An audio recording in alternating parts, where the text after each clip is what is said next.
Hello everyone, I'm the Creep's Cabin. I know you use these videos to fall asleep. So before that, like the video and subscribe to the channel. Also, where are you from and what time are you watching? Now get comfortable and relax.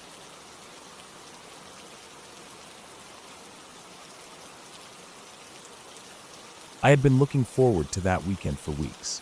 Work had been exhausting, my phone constantly buzzing with emails and reminders, and my head always felt full. So when I finally managed to get 2 days off with no obligations, I wanted nothing more than to get away from the city, the noise, and the endless demands. I didn't want hotels or crowded tourist spots. I wanted somewhere quiet, somewhere remote, where the only sounds would be wind, birds, maybe a creek if I was lucky. I found it by accident one night while scrolling through an outdoor forum. Someone had posted a series of photos of an old logging road that led to a small clearing surrounded by dense forest. They said hardly anyone went there anymore. It wasn't on any official campsite list, and you had to walk about a mile in from where you could park.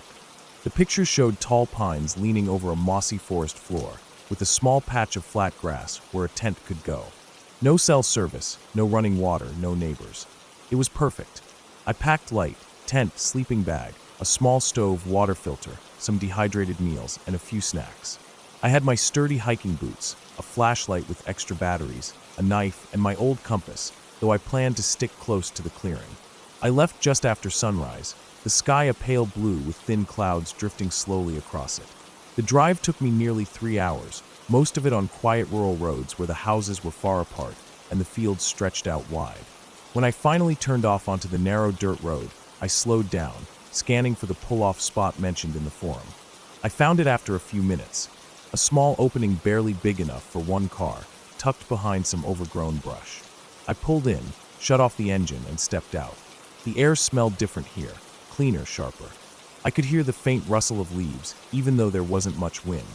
I slung on my pack and started down the old logging road. It was more overgrown than I expected. Ferns grew thick along the edges, and patches of grass pushed up through the cracked dirt. The trees rose high on both sides, their trunks straight and dark, their branches heavy with needles that blocked out much of the sunlight. Every so often, I spotted a rusted metal can or a piece of broken wood, remnants from whoever had worked here decades ago. It took me about 20 minutes to reach the clearing. Just like in the photos, it was a small open space, maybe 30 feet across, surrounded by tall pines and dense undergrowth. The ground was soft and dry, a mix of pine needles and moss. A few fallen logs lay scattered around, perfect for sitting. I set down my pack, stretched my shoulders, and just stood there for a moment, breathing it all in. Setting up camp didn't take long. The tent went up easily, and I staked it down tightly since I wasn't sure if wind would be an issue later. I unpacked the stove and cooking gear, but decided to hold off making anything until evening. For now, I wanted to explore a little, maybe find a nearby stream. I followed a faint game trail leading deeper into the woods.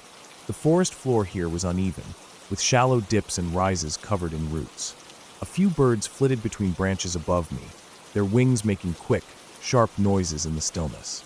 After about 10 minutes, I heard the soft trickle of water. I pushed through some thick brush and found a narrow stream winding between rocks. The water was clear enough to see pebbles at the bottom, and small fish darted away when my shadow passed over them. I filled one of my bottles and took a sip, cold and clean. By the time I got back to camp, the light had shifted. The sun was still up, but the way it filtered through the trees made everything look softer, dimmer. I sat on one of the fallen logs and ate a snack while listening to the forest. It was so quiet here that even the smallest sounds seemed sharp. The snap of a twig, the flutter of wings, the occasional creak of a tree shifting in the breeze. It wasn't until the second time I heard it that I noticed something different. A faint crunch, like footsteps, coming from somewhere off to my left. I froze and tilted my head, trying to place the direction. It could have been an animal. Probably was. Deer, maybe. I waited, scanning the trees, but saw nothing. The sound stopped, and after a few moments, I went back to my snack, telling myself not to be jumpy. As the afternoon passed, I gathered some deadwood for a fire. The clearing had enough scattered branches that I didn't need to wander far. I stacked them neatly, then sat back to watch the sky darken. The temperature dropped fast once the sun dipped behind the trees. I lit the fire, its crackle and warmth instantly making the clearing feel cozier. the smell of wood smoke mixed with the sharp scent of pine. Dinner was simple, boiled water poured into a pouch of dehydrated pasta. I ate slowly, watching the flames dance. The forest seemed even quieter now. Occasionally, I'd hear a distant rustle, but it never lasted long. I told myself it was just animals going about their night. It must have been around 9 when I decided to turn in. The fire had burned low, and the shadows beyond the circle of light seemed thicker. I doused the embers, double-checked my gear, and crawled into the tent. Inside, it was warm enough once I zipped the sleeping bag up to my chin. I lay there for a while, listening to the faint hum of insects. Sometime later, I woke up. I didn't know why at first. The tent was dark, the air still. Then I heard it, a slow, deliberate crunch of leaves just outside. My pulse quickened instantly. I stayed perfectly still, my ears straining. The sound came again, closer this time. Then it stopped. I waited, holding my breath. The silence stretched on, broken only by the faint creak of a tree in the wind. My mind raced through possibilities: deer, raccoon, maybe even a bear. I reached slowly for my flashlight, but didn't turn it on. I just held it, my fingers tight around the grip. The footsteps started again, moving along the edge of the clearing. They were slow, spaced out, as if whoever, or whatever, it was didn't want to be heard. My mouth was dry. I thought about unzipping the tent to look, but part of me didn't want to see. After a while, the sounds faded into the distance. I stayed awake long after, my body tense, until exhaustion finally dragged me back to sleep. Morning light and birdsong woke me. The clearing looked the same as before, calm and harmless. I stepped outside, scanning the ground. Sure enough, near the far edge, I saw impressions in the soft earth. Not paw prints, boot prints. They weren't mine. The realization sent a cold wave through me. Someone had been out there last night, circling my camp. I didn't know if they'd been watching, or if they'd planned to do something and change their mind. Either way, they knew I was here. I packed quickly, not even bothering with breakfast. The forest felt different now, heavier somehow. Every sound made me glance over my shoulder. I walked fast down the overgrown road, not stopping until I reached my car. I threw my pack in, got in, and locked the doors. As I pulled away, I kept checking my mirrors. I never saw anyone, but the thought that someone had stood in the dark just beyond my tent stayed with me, and I knew I wouldn't be coming back to that clearing.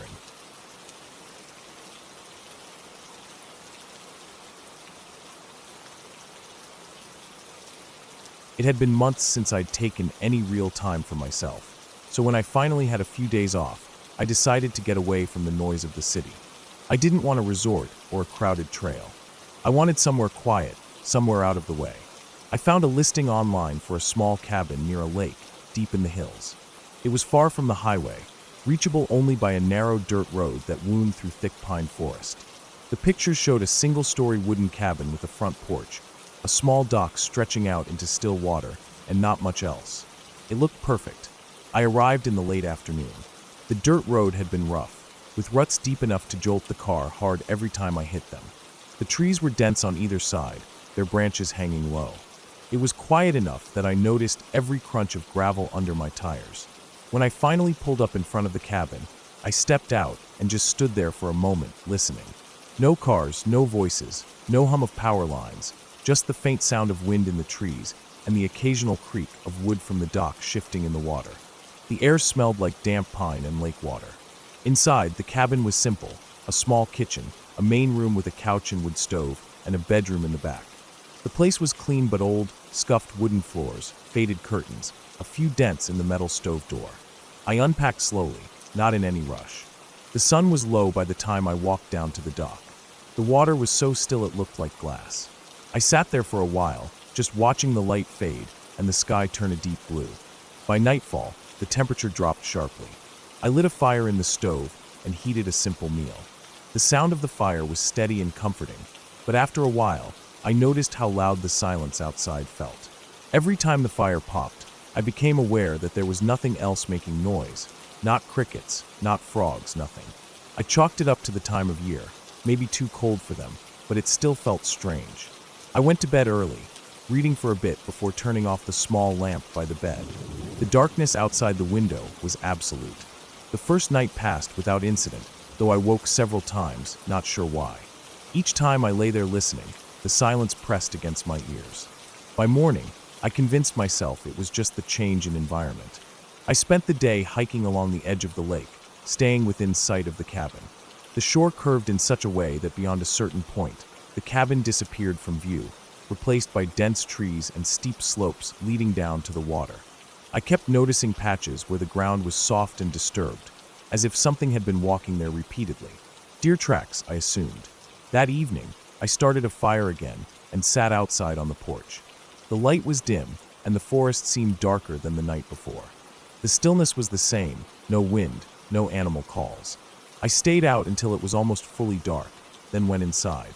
As I was closing the front door, I thought I heard something faint from the direction of the dock.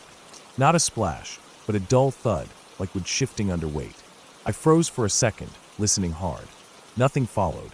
I closed the door slowly, locked it, and told myself it was just the dock settling.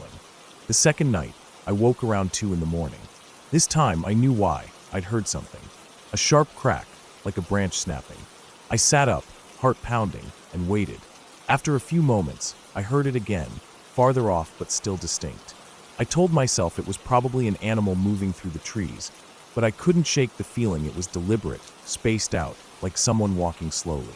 I stayed awake for over an hour before I finally drifted off again. The next morning, I decided to walk the path toward where I thought the sounds had come from. The forest floor was covered in a thin layer of damp needles and leaves, making it hard to see any tracks. About 20 minutes in, I came across something strange. A small patch of earth cleared of debris, maybe 3 feet across, the soil disturbed. It didn't look like an animal had dug there. No claw marks, no scattered dirt. It was just cleared. I crouched down, trying to make sense of it. After a minute, I straightened up, unsettled, and turned back toward the cabin. That evening, I couldn't relax. Every sound the cabin made, the creak of cooling wood, the faint ticking from the stove, put me on edge. I went out to the porch again, trying to convince myself I was just overthinking things.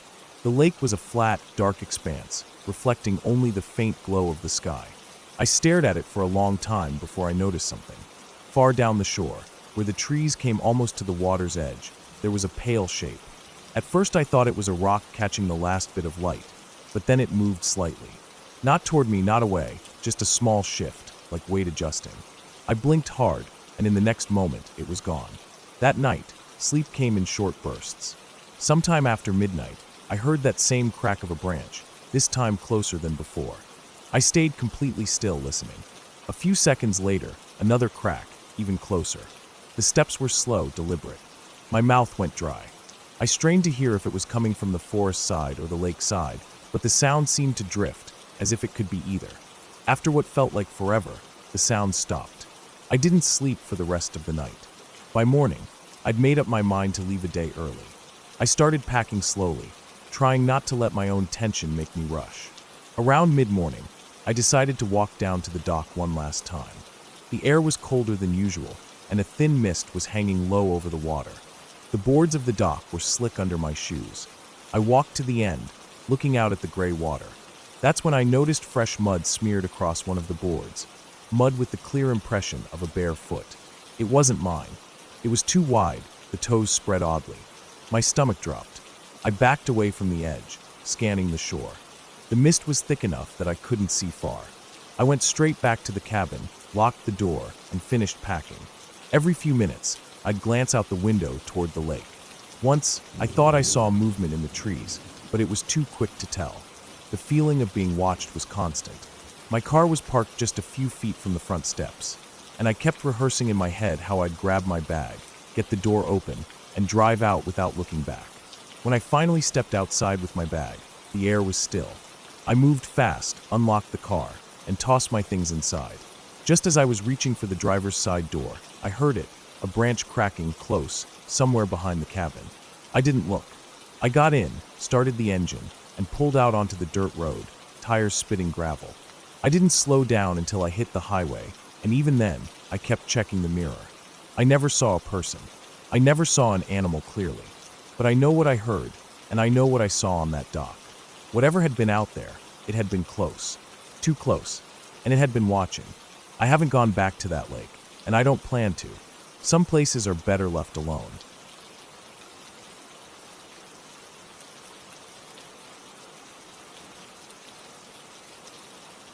I had been driving for hours before I even realized how empty the road had become. The sun was sinking low in the distance, painting the horizon in a hazy orange glow, and the highway ahead stretched out in a long, straight ribbon of cracked asphalt.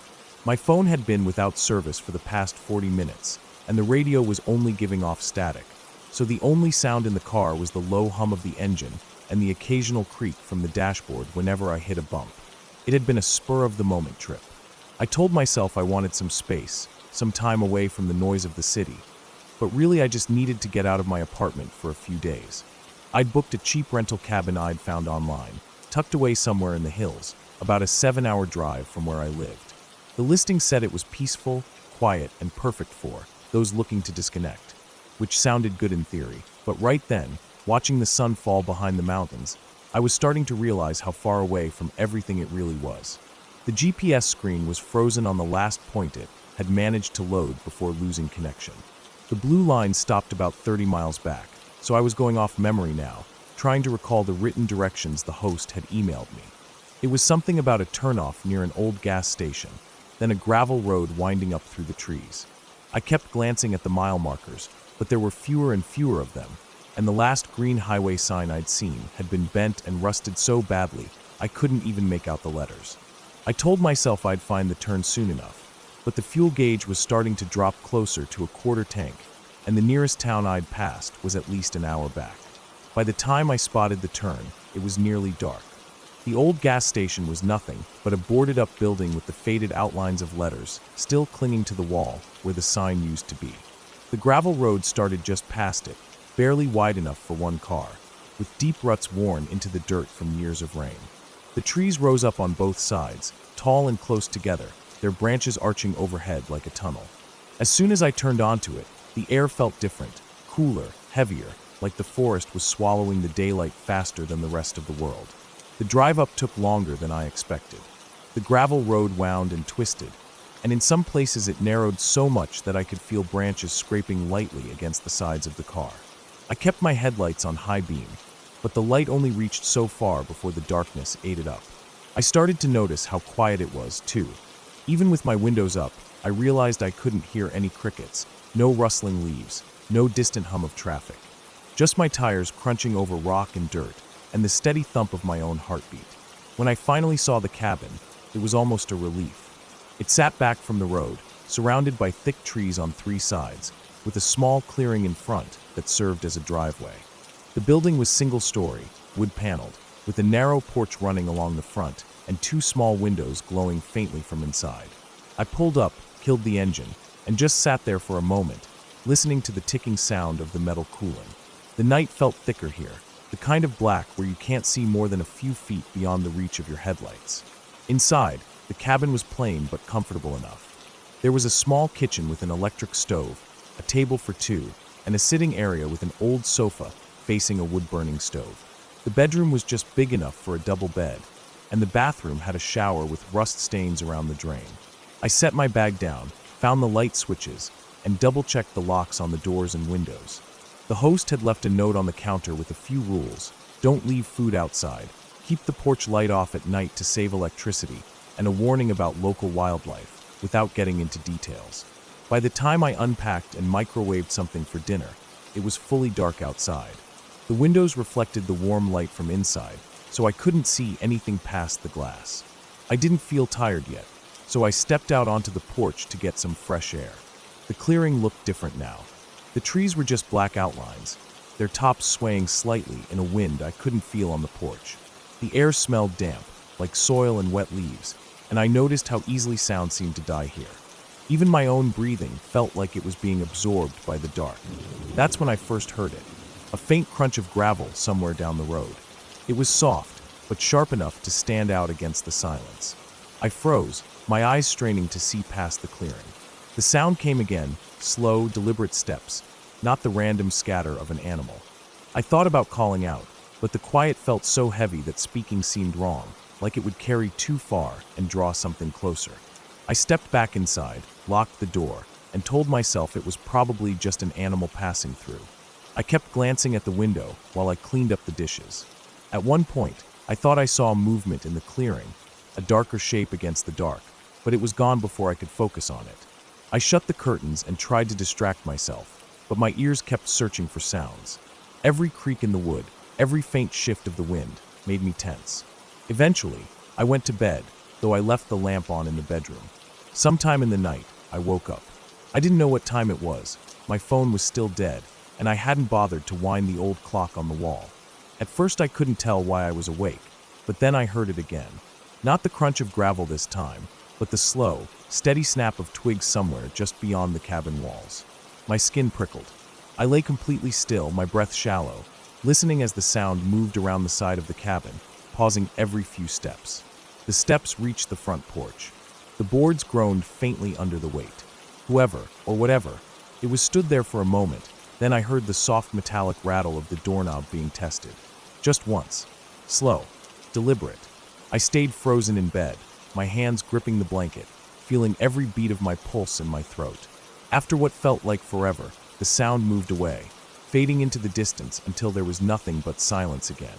I didn't sleep the rest of the night. I stayed in bed, staring at the ceiling until the first pale light of morning filtered in through the curtains. When I finally got up, the clearing looked normal again, the trees harmless in the daylight. But when I stepped outside, I saw them, footprints in the dirt, leading from the road to the porch and then back again.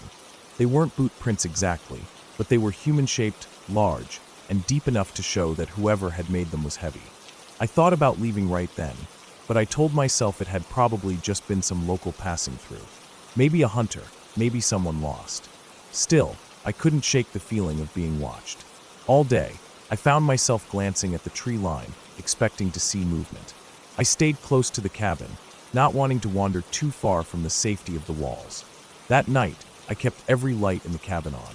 I sat in the kitchen with a mug of coffee, telling myself I'd stay up until morning, just to be sure. For hours, nothing happened. I started to think maybe I'd imagined it the night before. But sometime past midnight, the noise came again. This time it was closer, starting right at the edge of the clearing. The slow crunch of dirt underfoot, the faint rustle of leaves. I moved to the window but stayed back far enough that I couldn't be seen. Between the slats in the curtain, I saw it, a figure standing just inside the tree line. Tall, broad-shouldered, unmoving. The face was in shadow, but I could feel the weight of their gaze. I didn't move, didn't breathe. After what felt like minutes, they turned and slipped back into the trees without a sound. The next morning, I packed everything in a rush. I didn't bother washing the dishes or folding the blankets. I just wanted to be gone. As I drove back down the gravel road, I kept checking the rearview mirror, half expecting to see someone following. The forest seemed even denser in the daylight, the road longer than I remembered. When I reached the highway, I didn't stop. I just kept driving until I was 2 hours away, until the air felt lighter again. I never reported it. I didn't even leave a review for the cabin. But sometimes, when I'm walking home at night, I think about those footsteps, the weight in them, and the way the doorknob rattled so slowly, like whoever was there knew exactly how much time they had.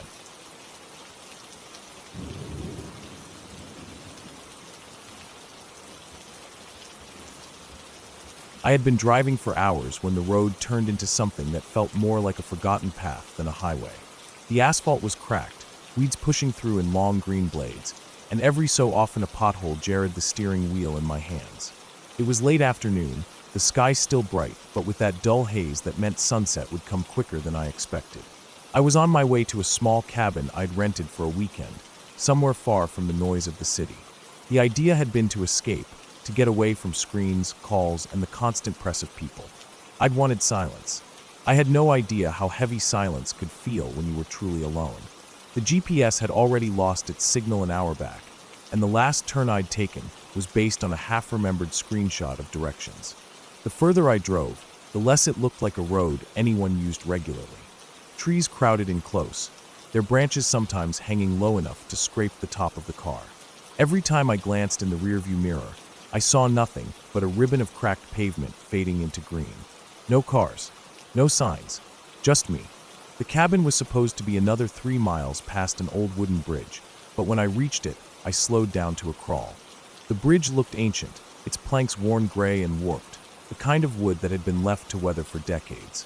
The guardrails were barely more than a few splintered beams. Below, a narrow stream wound its way between stones, the water dark and slow-moving. I crossed it carefully, listening to the boards creak under the car's weight. Beyond the bridge, the road narrowed even further, and the trees began to close in completely. Sunlight broke through in scattered patches, flickering over the dashboard. I could feel the temperature dropping as the canopy overhead thickened. My tires crunched over loose gravel now instead of asphalt. I was starting to wonder if I'd somehow taken the wrong turn when I saw the clearing ahead. The cabin was small, weathered, and built of dark logs that looked older than I was. A narrow porch ran along the front, with two wooden chairs that leaned slightly to one side, as if no one had sat in them for years. The place was quiet, no wind, no rustle of leaves, nothing. I turned off the engine, and the silence pressed in, almost physical. For a long moment, I just sat there with my hands on the wheel, staring at it. When I finally got out, the air smelled of damp earth and moss. The gravel crunched loudly under my shoes. I carried my bag inside, found the key under a rock by the door just like the owner had said, and stepped into the cabin. The interior was dim, lit only by the light coming through a pair of narrow windows. Dust lay thick over everything, the table, the old bookshelf, the counter by the sink. I dropped my bag in the corner and walked through each room. The floorboards groaned under my weight. There were only 2 rooms, a main living space with a tiny kitchen along one wall, and a bedroom in the back with a single bed and a wardrobe that smelled faintly of cedar when I opened it. There was no electricity. I had known that when I booked it, but knowing and feeling it were 2 different things. The stillness felt heavier without the hum of a fridge or the glow of a light bulb. I unpacked slowly, not because I had much to do, but because there wasn't much else to fill the time. By the time I finished, the sun had begun to sink, throwing orange light across the walls. I decided to walk a little before it got dark. There was a path leading off from the side of the cabin, narrow and almost hidden by fallen leaves. I followed it without thinking much, letting my feet crunch over twigs and brush. The air was cooler now, and I could hear the faint drip of water somewhere nearby. The trees here were tall, their trunks straight and close together. Every now and then, a bird flitted from branch to branch, the sound of its wings startling in the quiet. After maybe 10 minutes, I noticed how quickly the light was fading. The forest floor was already dim, shadows stretching long between the trees. I turned back, walking a little faster now, trying to remember exactly how many bends the path had taken. The trees all looked the same. My own footprints were barely visible in the leaves. For a few minutes, a knot of unease tightened in my stomach, but then I saw the cabin through the trees and let out a slow breath. Back inside, I lit a small lantern I'd brought and set it on the table. The flame flickered against the wood, throwing long shadows along the walls. I ate a simple dinner, bread, cheese, some dried fruit, then sat on the porch for a while, listening to the night come in. It was quiet at first, just the faint buzz of insects. Then, somewhere deep in the trees, I heard a single sharp crack, like a branch snapping under weight. I froze, my hand halfway to my water bottle. It didn't come again, and after a minute, I told myself it was just an animal. Still, I went inside and locked the door. The bed was hard, but I was tired enough not to care. I blew out the lantern and lay there in the dark, listening to the soft sounds of the woods. Every creak of the cabin made me tense at first, but gradually I drifted off. I don't know what time it was when I woke up. The darkness was complete, heavy, and I lay still for a moment, not sure what had pulled me out of sleep. Then I heard it, a slow, deliberate sound from outside. Footsteps. Not the quick, light steps of an animal, but heavy, careful ones, moving across the porch. The boards groaned under the weight. I stayed still, barely breathing, straining to hear. The steps stopped. Then came the faint sound of something brushing against the wall, moving along the side of the cabin. The hairs on my arms prickled. Whoever, or whatever, it was circled the cabin slowly, their movement barely audible except for the occasional crunch of leaves. I waited, my eyes on the dark outline of the window. Minutes passed. Nothing. Eventually, I told myself I'd imagined it. I lay back down, heart still pounding, and after a long time, sleep came again. The next morning, I stepped outside and looked around. The ground was damp from a light rain that must have fallen before dawn. I walked around the cabin, scanning the soft earth. At first I saw nothing, but then near the back corner I noticed it, a partial footprint in the mud. It wasn't clear enough to tell much, but it was definitely from a shoe, not an animal. The sight made my stomach twist. I kept looking, but there were no other prints, as if whoever had been there had stepped carefully. avoiding the softer ground. The rest of the day, I couldn't shake the thought of someone being out there in the dark. I tried to distract myself with a hike, following a different trail that wound up a small hill. The view from the top was incredible, rolling green hills fading into blue distance, but even there, the silence felt off. Too complete, too watchful. Every time I stopped walking, I thought I heard faint movement behind me, but when I turned, there was nothing. Back at the cabin, I kept the door locked and the lantern lit until I couldn't keep my eyes open. That night, the sounds came again, footsteps, circling, pausing. This time I stayed awake for hours, my muscles tight, my hand gripping the handle of the small camp hatchet I'd brought. I never heard them walk away. At some point, exhaustion dragged me into sleep. In the morning, I decided to leave a day early. The peace I'd come for wasn't here, and I couldn't stand another night listening to someone outside my walls. I packed quickly, glancing at the windows every few minutes. When I stepped outside, the air felt different, cooler, heavier. I turned toward the car, and that's when I saw it. On the porch, leaning against one of the chairs, was a small folded piece of paper. I knew I hadn't left anything there. My throat tightened as I picked it up. The paper was damp, the writing smudged, but I could still make out the words. "You should keep the door locked." I dropped it without thinking, my heart hammering. I didn't look back as I got in the car and started the engine. The tires spun briefly on the damp gravel before catching, and I drove down that narrow road faster than I should have, the trees whipping past. I didn't slow until the cabin was far behind me, and even then, the sense of being watched didn't fade until I was miles away, back on a real highway with other cars in sight. I never went back. The rental listing disappeared a month later, and I never heard from the owner again. But sometimes, late at night, I think about that paper and the careful footsteps in the dark, and I wonder how close they stood to the bed while I slept.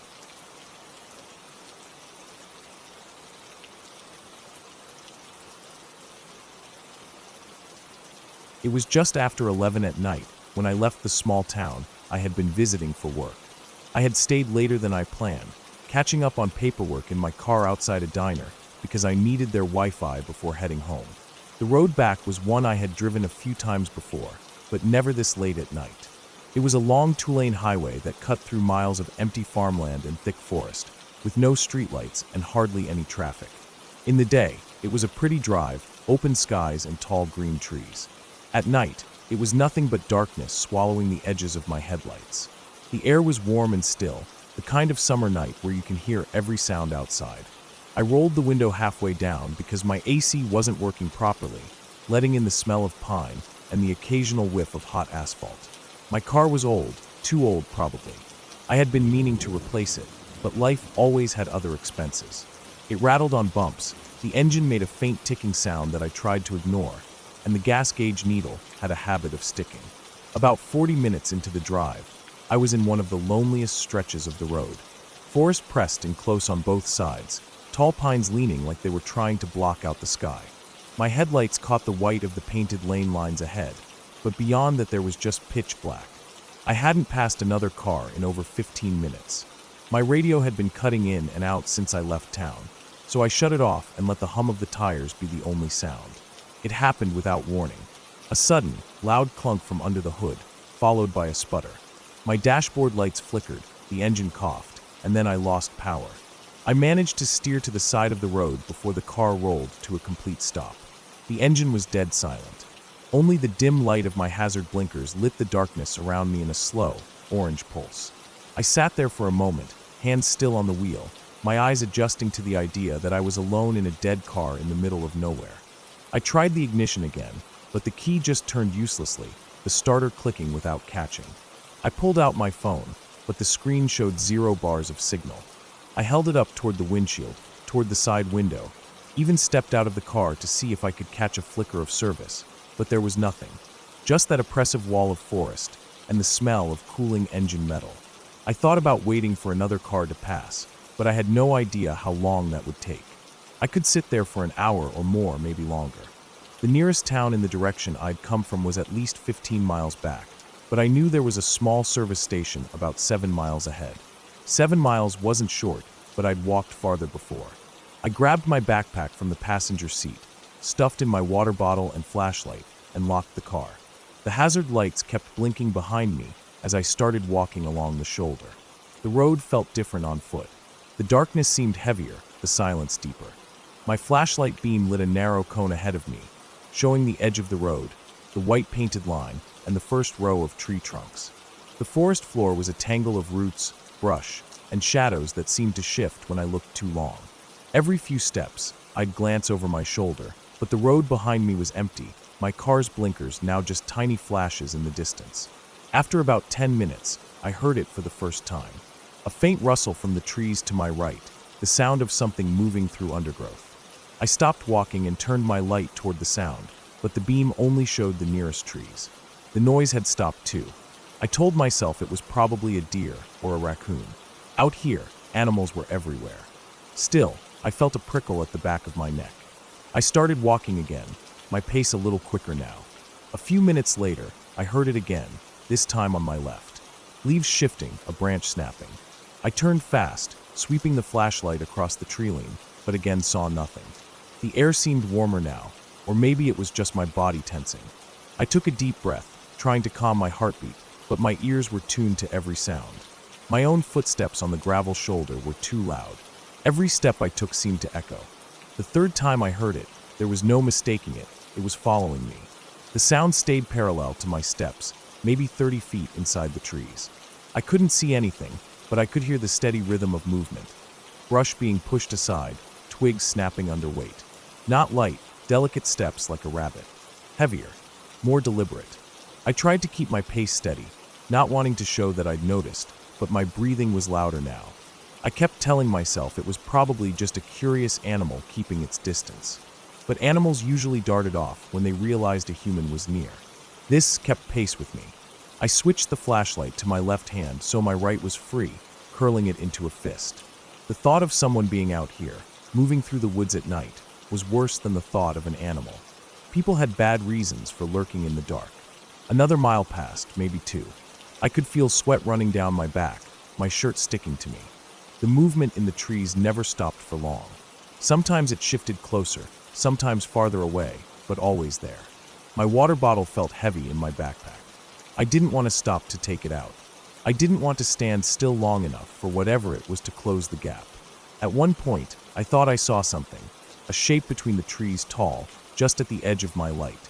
But as soon as I turned my head, it was gone. My pulse spiked so hard it made me dizzy. I gripped the flashlight tighter, aiming it into the forest, and called out a loud, sharp noise. Not words, just a burst of sound. The rustling stopped completely. The silence that followed was worse. I stood there, every muscle tight, listening. After what felt like forever, the rustling started again, this time behind me. I walked faster.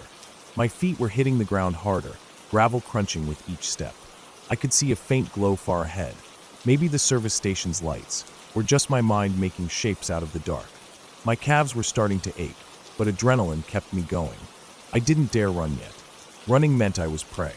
Then I heard it, clear and close. A fast burst of movement, like something had just darted between two trees not far from the road. I swung my light toward it just in time to see a branch still moving, as if it had been brushed aside. My throat was dry. My legs felt like they might give out, but I forced them to keep moving. The glow ahead grew brighter, more real. It had to be the station. I couldn't hear the movement anymore, but I didn't trust the quiet. When the building finally came into view, it was small, a single pump under a flickering canopy light, with a darkened office behind it. No cars, no people. The pump lights buzzed faintly. I walked straight toward them, my chest tight, and didn't look back until I was under the light. When I did, the road behind me was empty. The forest on both sides was still, shadows layered in black on black. Whatever had been there was gone, or hiding where the light didn't reach. My hands were shaking as I tried the door to the station, but it was locked. A payphone stood beside the building, old and scratched. I lifted the receiver, half expecting it to be dead, but there was a dial tone. I called for help, my voice flat and steady, giving the location. While I waited, I stood under the buzzing light, scanning the tree line over and over. At one point, I thought I saw that same tall shape again, far back among the trees, just standing there. But by then, I wasn't going to check.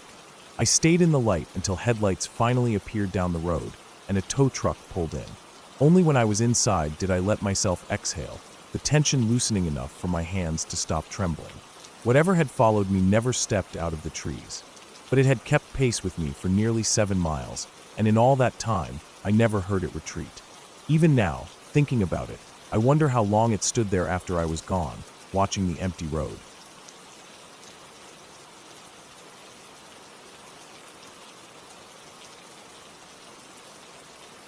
I had been driving for hours, the kind of drive where the road seems to stretch out endlessly and the landscape barely changes. The afternoon had slipped into early evening, and the sun was already hanging low in the sky, casting a warm but fading light over the fields and scattered trees. I was on my way to a small town I'd never been to before, taking the back roads because the GPS told me it was faster. At first, I didn't mind.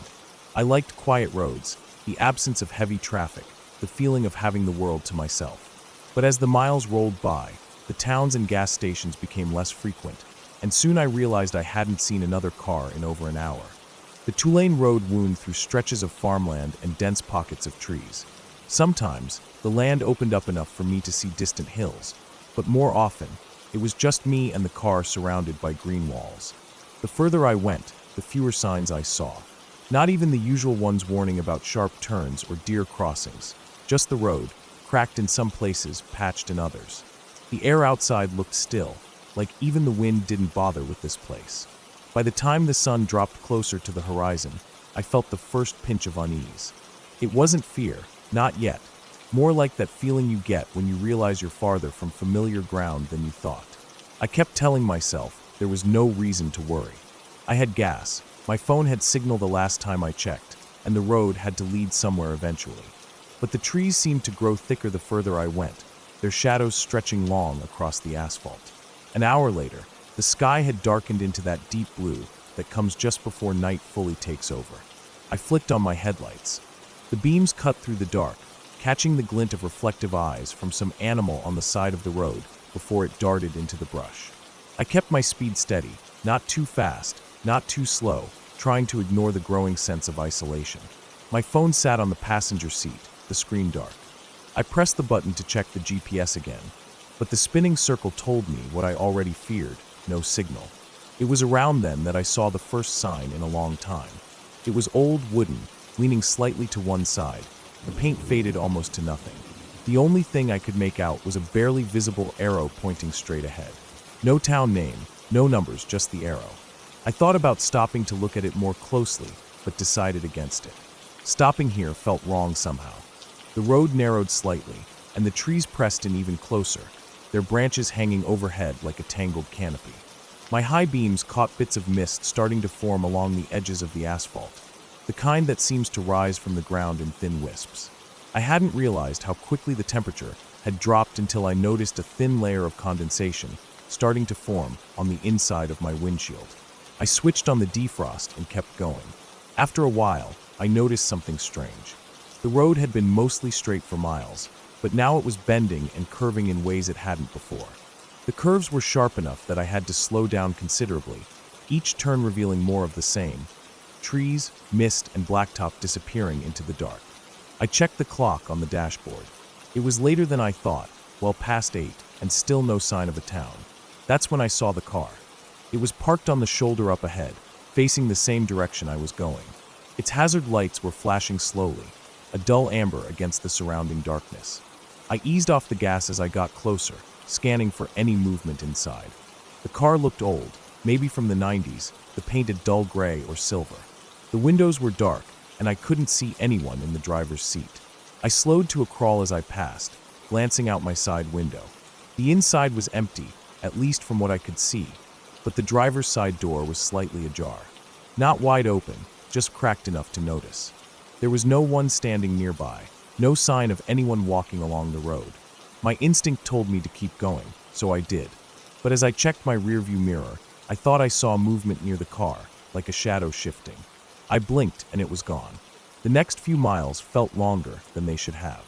I kept looking back at the mirror, even though I knew I wouldn't see anything. The mist was thicker now, curling around my headlights as I drove. The air inside the car felt heavy, and I realized I was gripping the steering wheel tighter than necessary. That's when I heard it. At first, it was faint, just a dull thump from somewhere behind me. I thought maybe something in the trunk had shifted, but I hadn't packed anything heavy. Then it came again, louder this time, a single, heavy impact against the rear of the car. My stomach dropped. I glanced in the mirror, but the mist behind me was too thick to make out anything clearly. I pressed harder on the gas, the engine straining as the road began to incline. The sound came again, but this time it was more like a scrape along the trunk, slow and deliberate. My heart was pounding so hard I could feel it in my throat. I wanted to believe it was just my imagination, that maybe a branch had brushed the car somehow, but there were no overhanging branches here, only the dense wall of trees. I didn't stop. I didn't even slow down. I just kept going, watching the mist swirl in the beams of my headlights, waiting for the next sound. But it didn't come again. Instead, after what felt like forever, the trees began to thin slightly. I saw an opening up ahead, a small gravel pull-off with an old wooden sign, the kind you'd see marking the entrance to a hiking trail or a nature preserve. I pulled in without thinking, needing to get off the road for just a moment to collect myself. The gravel crunched under the tires as I rolled to a stop. I sat there with the engine idling, listening. There was nothing but the soft hiss of the cooling engine and the faint hum of the headlights. I got out slowly, the cold air hitting me immediately. It was quiet, too quiet. Even in the middle of nowhere, you expect to hear crickets, maybe the distant rustle of leaves, but here there was nothing. My breath came out in pale clouds as I walked to the back of the car. I ran my hand along the trunk and froze. There were scratches, long, deep gouges in the paint, fresh enough that the metal underneath still gleamed in the light. They weren't random either. They ran in almost perfectly straight lines, as if something with claws had dragged them deliberately across the surface. A sudden sound broke the silence, a quick, sharp crack from the trees, like a branch snapping under weight. I turned toward it, squinting into the darkness, but saw only mist and shadow. My skin prickled, and without thinking, I got back in the car, locked the doors, and pulled out onto the road again. I drove faster than before, my eyes flicking constantly between the road ahead and the mirror. I don't know how long I kept going like that, maybe 20 minutes, maybe an hour, until finally, I saw lights in the distance. Not headlights this time, but the steady glow of street lamps. Relief washed over me as I rolled into a small town, the kind with a single main street and a few scattered houses. I didn't stop until I found a lit gas station. I pulled in under the harsh fluorescent lights, killed the engine, and just sat there for a moment, letting the sight of other people moving around sink in. When I finally got out, I looked at the back of the car again. The scratches were still there, deep and unmistakable. I never figured out what caused them.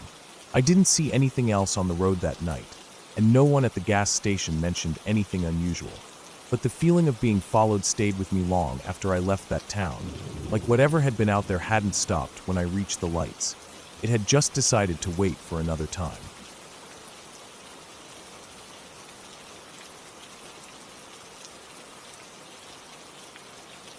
It started with a drive I wasn't planning on taking.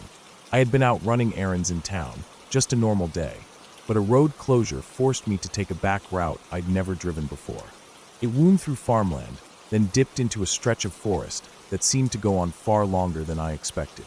The road was narrow, cracked in places, with faded yellow lines that looked like they hadn't been repainted in decades. I figured it was just one of those forgotten county roads that locals still used, the kind where you might only pass 1 or 2 cars every hour. The weather was mild, but the clouds had started to stack higher and darker the deeper I drove. My phone had no signal, and I didn't bother with music. I just listened to the hum of my tires against the worn asphalt. Every so often I'd glance in the rearview mirror, but the road behind me was empty. There were no houses, no mailboxes, not even the occasional barn or rusted-out tractor that you usually see in the countryside.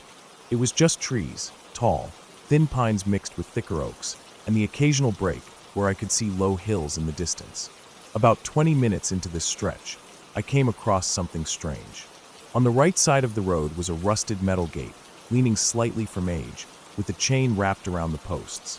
Beyond it was a narrow dirt track, almost overgrown, leading back into the woods. I wouldn't have given it much thought except for the fact that there was an old truck parked just inside the gate, facing the road. The truck looked like it hadn't been moved in years, maybe decades. Its windshield was dusted with leaves, the tires almost flat, the paint faded to a dull orange-brown. The cab windows were dark, and something about the way it was parked, dead on toward the road, made me uncomfortable, like it was placed there on purpose, watching. I drove past, telling myself it was probably just a piece of abandoned farm equipment. Still, I found myself glancing at it in the mirror until it disappeared behind the trees. The road curved and narrowed even more. Eventually, I reached a point where it felt like I had been driving far longer than I should have without seeing a single turnoff or sign. Then, without warning, I came around a bend and saw that the road ahead was blocked. A massive tree had fallen across it, thick enough that I wouldn't be able to drive over it even if I tried. The roots were torn up from the earth, leaving a jagged crater of mud and stones. From the look of the splintered wood, it was a recent fall, maybe from last night's windstorm. I slowed to a stop, put the car in park, and got out. The air smelled heavy with damp earth and pine sap. The forest on both sides pressed close, branches swaying with a faint creaking sound. I stood there for a minute, considering my options. Turning around meant driving all the way back through the long, empty stretch I'd just come from.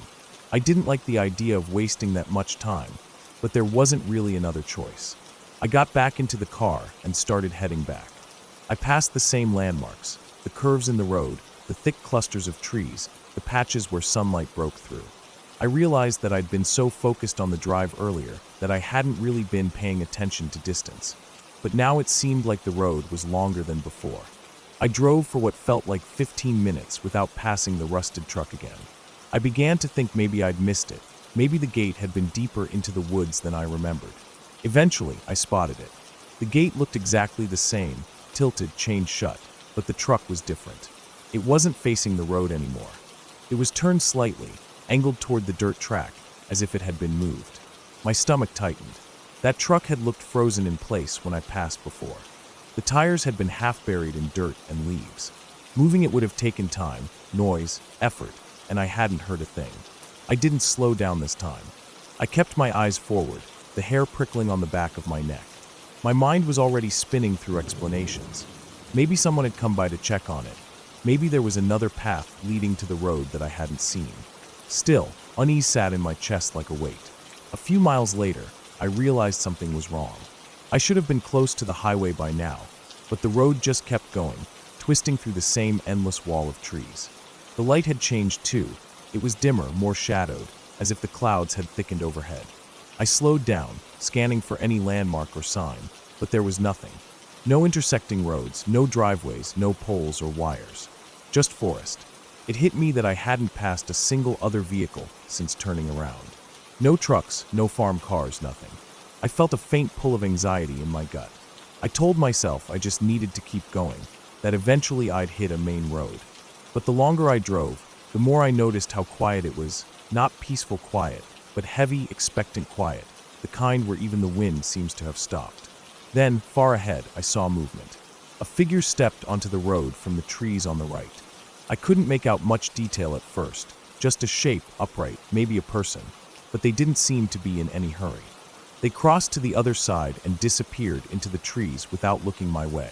I slowed down as I approached the spot where they'd been. The ground there was damp and muddy, but I didn't see any clear footprints from the car. I didn't stop. Another few minutes passed before I saw something else, fresh tire tracks. They were darker than the road, like they'd been made recently, and they led off into another dirt path on the right. This one didn't have a gate. It was narrower than the first, with grass growing down the center. I felt an almost instinctive urge not to look too closely at it, and I kept going. The next time I saw the rusted gate, my stomach dropped. This was impossible. I had already passed it. Yet here it was again, leaning in the same way, chain hanging from the same post. But now the truck was gone. The space where it had been was just a patch of flattened grass and scattered leaves, like something heavy had been there for a long time and was only recently moved. The empty space felt wrong, almost worse than seeing the truck again. I kept my eyes forward and my foot steady on the gas, though my hands were damp on the steering wheel. The forest felt thicker now. Shadows pooled between the trunks, and the smell of damp leaves was stronger. I couldn't shake the feeling that I was being led in circles, though I hadn't turned around again. The road curved and dipped, but it never branched.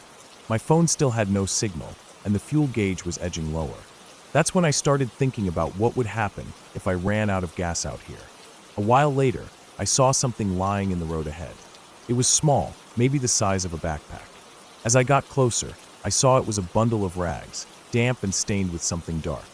I steered around it, refusing to slow down, but my eyes caught the shape of what might have been a shoe tangled in the fabric. I kept going, telling myself it could have been trash, but the tight feeling in my chest didn't let up. The next bend in the road opened into a long, straight stretch. I could see far ahead now, but instead of relief, I felt my stomach sink further. There was a vehicle parked sideways across the road, blocking it completely. It was the same old truck. This time, the driver's side door was hanging open. The interior was dark. The truck's placement was deliberate. It was positioned so there was no way to pass on either side without driving into the trees. I slowed almost to a stop, my mind racing, then shifted into reverse. I backed up as smoothly as I could, not wanting to jolt the engine or make unnecessary noise. When I was far enough, I turned the car around and drove back the way I'd come. Except I didn't come to the fallen tree. I didn't come to any familiar bend in the road. The forest kept going, swallowing the light, and the air felt colder now. Every sense I had was telling me I wasn't just lost. Someone knew I was here. Someone was moving that truck. I drove until my gas gauge was dangerously low, my shoulders aching from tension. Finally, I saw a break in the trees, a narrow trail of packed dirt, leading sharply uphill. I didn't think, I just took it. The path jolted and shook the car, scraping the undercarriage, but I kept going. After a steep climb, the trees thinned, and I saw a glimpse of open land ahead. I burst out onto a gravel lot next to a small, weathered building that looked like it hadn't been used in years. There was no one around, but the gravel connected to another, wider road beyond. I took that road without hesitation, following it until I finally saw a faded sign for the highway. When I reached it, the relief hit so hard my hands shook. I didn't stop driving until I was back in town, surrounded by lights and people. I never found out who was in that forest, or why the truck kept reappearing. I just know that if the gas had run out before I found that gravel path, I would have been stuck there, with no signal, no traffic, and someone who didn't want me to leave.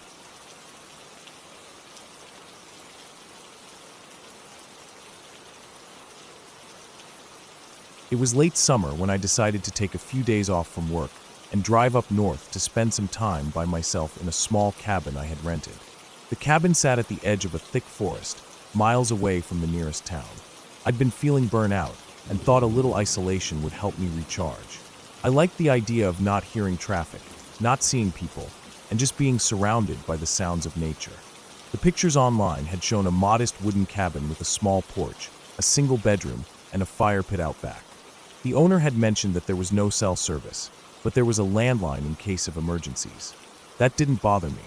I thought it might even be nice to be unreachable for a while. The drive up there was peaceful. The further I got from the city, the quieter the roads became. I rolled the windows down and breathed in the scent of pine and fresh air. Eventually, the paved road turned into a narrow dirt track. It wound through thick woods, the trees pressing in close on either side. It was the kind of place where, if you stopped your car and turned it off, the silence would feel almost too heavy. I finally pulled up to the cabin just before sunset. The light was warm and golden, and everything seemed calm. I unloaded my gear, a backpack, a cooler of food, a couple of books, and some firewood I had brought with me, and carried it inside. The cabin smelled faintly of cedar, with a trace of dust that had settled in since the last guest. It was small but clean. A single bed in the corner, a table with 2 chairs, a tiny kitchenette, and a stone fireplace. The windows looked out over the trees, and I could see the forest stretching for miles. Behind the cabin, the land sloped downward toward a creek, though I couldn't see it from here. I had the whole place to myself, or so I thought. That first evening, I sat out on the porch with a cup of coffee, watching the light fade. As the sun went down, the woods darkened quickly. The sound of crickets and the occasional rustle of leaves filled the air. I stayed out until the stars began to show, then went inside and built a small fire in the fireplace. I read for a while, then decided to get some sleep. The bed was surprisingly comfortable, and the quiet outside lulled me to sleep fast. It was the middle of the night when I first woke up. I didn't know why. The fire had burned down to glowing embers, and the room was dim. At first, I thought it might have been a dream that woke me, but then I realized I could hear something faint outside. It was a slow, deliberate crunching sound, like someone walking through the underbrush.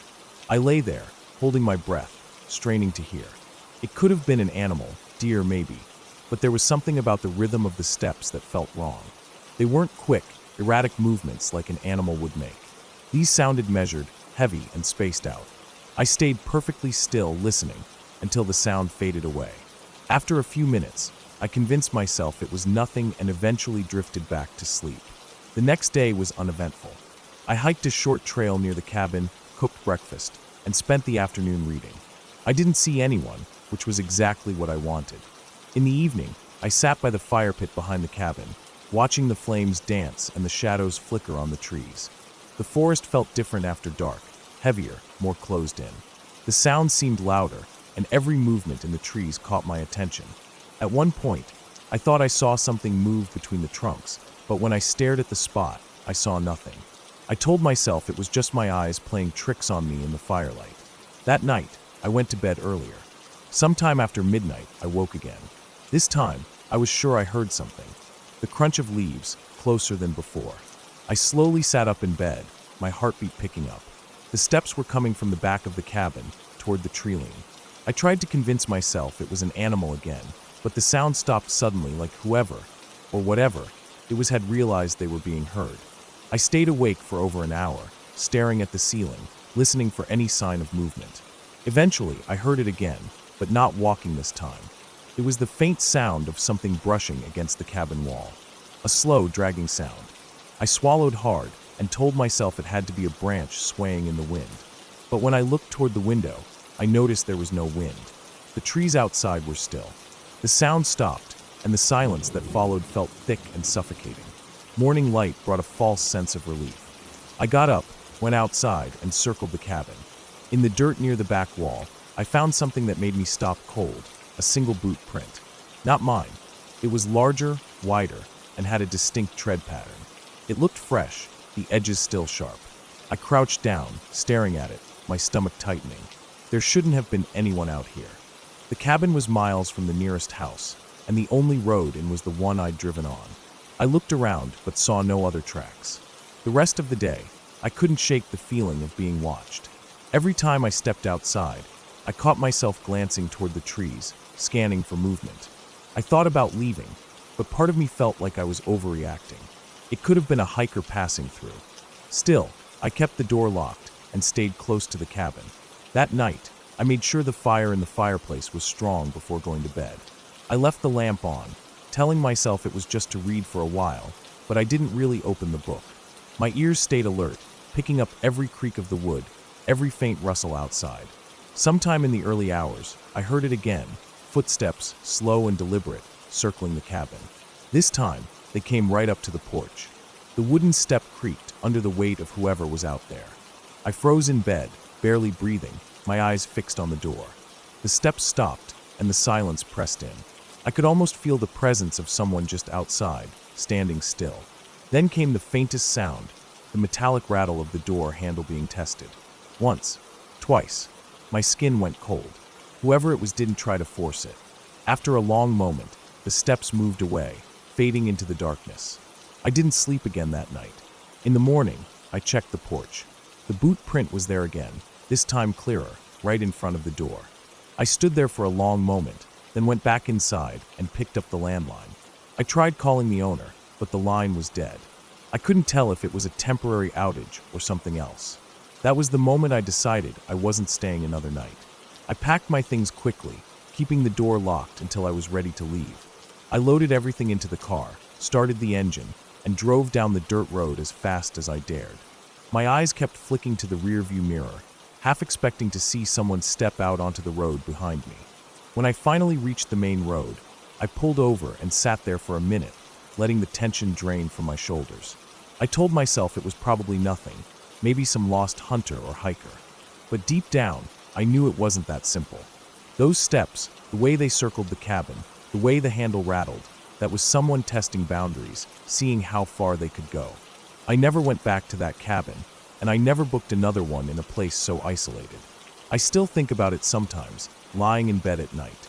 The sound of footsteps in the dark, the creak of the porch, the slow rattle of a doorknob. I wonder what would have happened if I hadn't locked it. And I'm glad I never found out.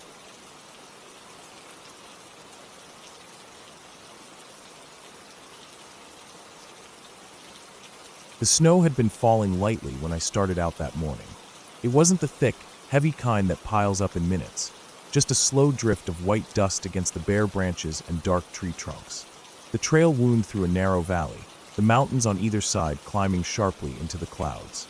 I'd planned this trip for weeks, studying the topographic maps, noting where the elevation would change and where streams might still be running under the ice. The forecast had called for light flurries, nothing that would stop me from camping overnight in the backcountry before hiking out the next day. My pack wasn't overly heavy, but it carried the basics: a small tent, sleeping bag, food, stove, extra layers, a headlamp, and a map folded neatly in a Ziploc bag. The air had that damp, metallic smell it gets before real snow. My breath fogged in front of me, the only thing moving besides the flakes swirling down. The silence was almost complete, broken only by the occasional groan of a tree shifting in the cold. The snow under my boots crunched with each step, muffled but still loud in the emptiness. I passed no other hikers. I hadn't expected to. Most people avoided these trails in winter, and the trailhead parking lot had been empty when I arrived at dawn. For the first few hours, everything went as planned. I kept a steady pace, stopping to sip from my water bottle and check the map. The snow was beginning to build on the trail, softening the edges, but my boots still found the packed dirt underneath. Around midday, I noticed the wind had picked up. It hissed through the pines, pushing the snow sideways now, making it harder to see more than a couple hundred feet ahead. I pulled my hood tighter and kept going. I wanted to reach the ridgeline by mid-afternoon, so I could set up camp before dark. The first sign that things might not go as planned came when the trail markers vanished under a thicker layer of snow. I slowed down, scanning the trees for the faint orange blazes that marked the route.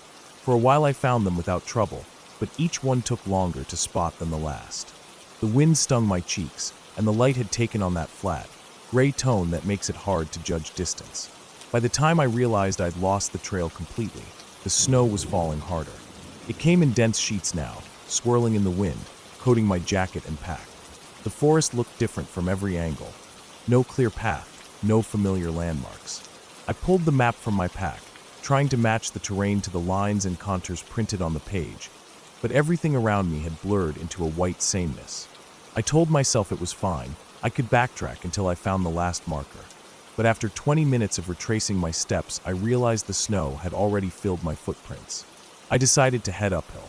Higher ground might give me a better view, and I could reorient myself. The slope was steep, my legs burning with each step as I pushed through snow that now reached mid-calf. The wind at the top was even worse, rattling the branches so hard that clumps of snow fell in sudden dumps, sliding down the back of my neck. I could barely make out the valley below, just a vague dark line where the trees thickened. That's when I noticed something strange in the snow behind me. The wind had blurred most of my own tracks, but there were others, fresher ones. They were boot prints, human, not animal. The shape was clear, the tread deep. I turned slowly, scanning the slope, but there was nothing moving between the trees. My pulse picked up. The obvious explanation was that someone else was out here, maybe lost like me, maybe just taking the same route. But I hadn't seen or heard anyone all day, and in this weather, any sane person would be trying to get back to the trailhead, not heading deeper in.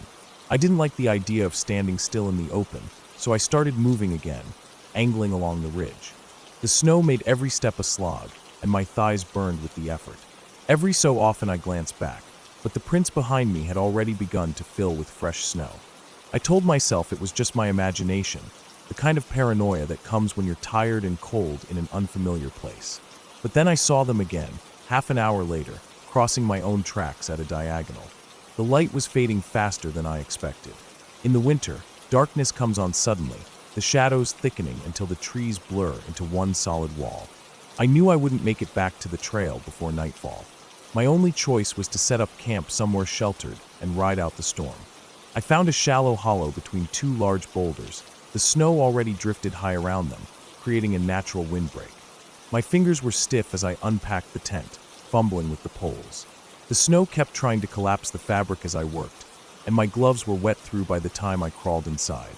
I fired up my small stove, the blue flame flickering unsteadily in the draft that crept through the seams. The heat was barely enough to take the edge off the cold, but it was something.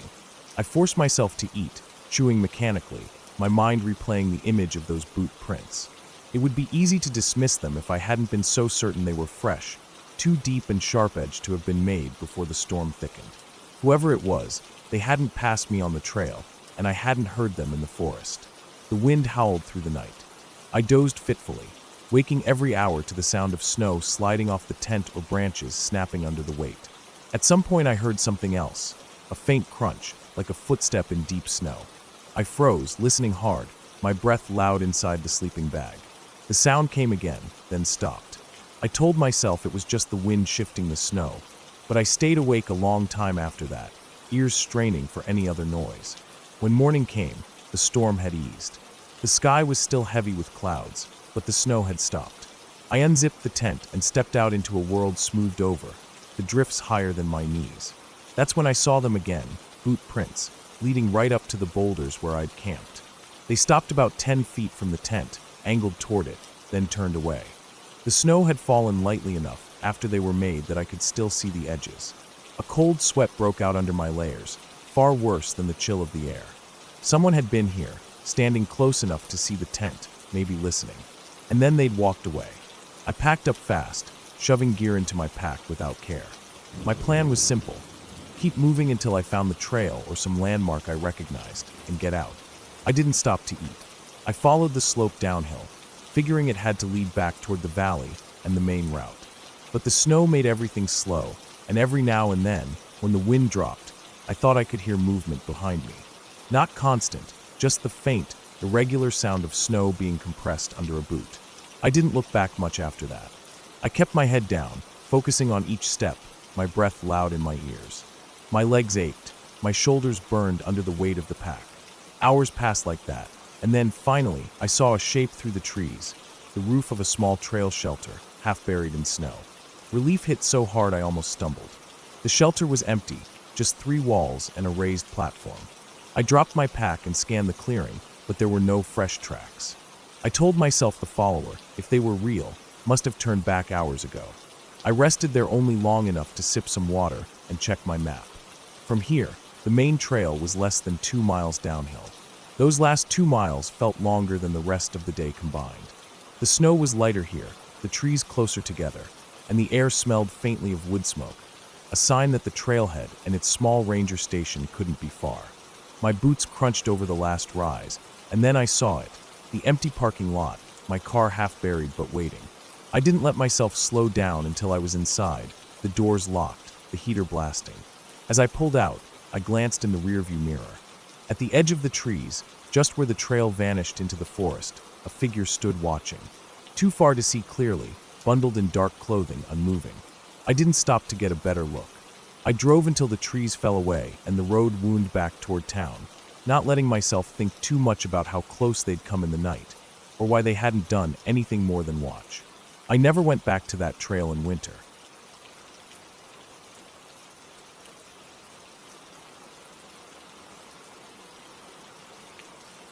It started as a simple plan. I had the day off work and wanted to clear my head. I decided to go hiking in a national forest a couple of hours away from where I live. I had been there a few times before, but only stuck to the main trails. That morning, I told myself I would take a longer route, maybe explore some of the smaller side paths I had always passed without thinking. The weather was perfect for it. The sun was bright, the air was cool, and there was a faint breeze that moved through the trees in soft waves. I packed light, just a backpack with 2 bottles of water, a few granola bars, my phone, and a small first aid kit I always kept for hikes. I wore my usual hiking boots, comfortable but sturdy, and a light jacket tied around my waist in case the temperature dropped later. The drive there was peaceful, the kind of quiet where you can just hear the hum of your own car against the road. By the time I arrived, the parking lot was almost empty except for 2 other cars. I took that as a good sign. I like quiet trails. The first part of the hike was exactly what I wanted. The path wound through tall pines, their branches so high above me that they seemed to block part of the sky. The forest floor was covered in soft layers of old needles, and every step I took felt muffled. Now and then I would hear the rush of a bird flapping from one branch to another, or the sudden scurry of a squirrel through dry leaves. I didn't see another person for at least an hour, and when I did, it was just a couple heading the other way. We nodded at each other and kept going. After another mile or so, I noticed a narrow trail splitting off to the left. It wasn't marked, but I remembered seeing it on my last trip and wondering where it went. The ground there looked more uneven, less used, but something about it pulled me in. I figured I had time. I stepped off the main trail and onto it, thinking I'd follow it for a little while and then turn back. The air seemed different almost immediately. The sound of the breeze softened, and the trees felt closer together. The ground was covered in more undergrowth, with roots sticking up like thin, crooked fingers. I walked slower, watching my step. The path twisted and dipped, making it hard to tell which direction I was moving. At first, I liked the change. It felt like I was exploring something hidden, but after about 20 minutes, I realized I hadn't seen any signs or markers. Still, I wasn't worried yet. I kept going, thinking the trail would loop back around or connect to the main one. That's when I started noticing small things that made me uneasy. The forest was too quiet now. I couldn't hear birds anymore, and even the wind seemed to have died. The only sound was the crunch of my boots. I tried to shake it off, telling myself maybe it was just the time of day. Maybe animals had moved deeper into the woods. Another 20 minutes passed before I admitted I had no idea where I was. The trail had faded in some spots, forcing me to guess the direction. My phone still had service, so I pulled up the GPS, but the signal kept cutting in and out. When it did load, it only showed a vague green area with no detailed map of the smaller trails. I thought about turning back the way I came, but the twisting path and the constant small changes in the landscape made me second-guess my memory of it. I decided to keep moving forward, hoping I'd find a clearer path. The sun had shifted by then, and light was filtering through the trees at a lower angle, giving everything a sharper, more shadowed look. I could feel the temperature dropping, so I stopped to untie my jacket and put it on. That's when I noticed something about the ground ahead. The soil looked disturbed, like it had been dug or kicked up recently. There were impressions, not exactly boot prints, but not animal tracks either. They were irregular, deeper on one side, and leading farther into the trees. I stood there for a long moment, debating. Maybe it was just a hiker ahead of me, but the odd shape of the impressions made me hesitate. I kept going, though, telling myself I was just being paranoid. The path narrowed even more, and the branches of the trees on either side started to form a kind of tunnel. The light dimmed as I went deeper, and I found myself glancing over my shoulder more often than I wanted to admit. At one point, I thought I heard something behind me. It wasn't loud, just the faint crack of a twig. I froze, listening. The forest was silent again, but now I couldn't shake the feeling of being watched. I tried to ignore it and pushed on. My pace quickened without me deciding to speed up. The path dropped steeply into a small gully, and I had to grab onto tree trunks to keep from sliding. At the bottom, there was no clear trail, just tangled brush and rocks. I stopped there, breathing hard, and tried to figure out my next move. The light was fading faster now, the sun slipping lower behind the trees. I decided I needed to head back, even if I wasn't sure exactly where the trail was. I turned around and started climbing back up the slope. That's when I heard it again, another faint snap, this time closer. I told myself it could be a deer. I wanted to believe that, but my instincts wouldn't settle. The air felt heavier, like it was pressing against my ears. I kept moving, forcing myself not to look back too much. When I reached the top of the slope, I paused again, listening. Nothing. No wind, no animals, no distant sounds of people. I walked faster, scanning for anything familiar, but the trail looked different now. I couldn't tell if I had taken a wrong turn earlier, or if the forest was just playing tricks on me. My GPS was useless again. I pulled out one of my water bottles and took a drink, trying to steady my nerves. My hand shook slightly as I screwed the cap back on. Not long after that, I spotted something off to the side, a small piece of fabric caught on a branch. It was dirty, weathered, and looked like it had been there for a while. I don't know why, but seeing it made my stomach tighten. It was proof that someone else had been here, but it didn't feel reassuring. I kept moving, but now my eyes darted between the trees, half expecting to see someone step out. Shadows shifted as the light faded, and more than once I thought I saw movement in my peripheral vision. Every time I turned my head, there was nothing. My breathing grew shallow, and I could feel the sweat under my jacket, despite the cold creeping in. The deeper I went, the more disoriented I became. I couldn't tell which direction the main trail was anymore. The forest was starting to look the same in every direction: dark trunks, tangled branches, uneven ground. I tried to pick a direction and stick to it, but the landscape seemed to funnel me into thicker growth. At one point, I thought I saw a clearer path ahead, so I pushed toward it, brushing past branches. But when I reached it, I realized it wasn't a trail at all, just a narrow, trampled strip of earth that ended in a deadfall of broken trees. That's when I heard the sound again. Not a twig snapped this time, but something heavier, like a footstep. I froze completely, my heart pounding so hard I could feel it in my throat. The sound had come from somewhere behind me and slightly to the left. I stayed still, barely breathing, listening. There was nothing for several seconds, and then another faint step, closer this time. That was enough. I turned and started moving quickly, no longer caring if I was going in the right direction. I just wanted distance between me and whatever was there. The undergrowth tore at my pants and scratched my hands as I shoved past it. My boots slipped on damp patches of leaves, and I had to catch myself against tree trunks.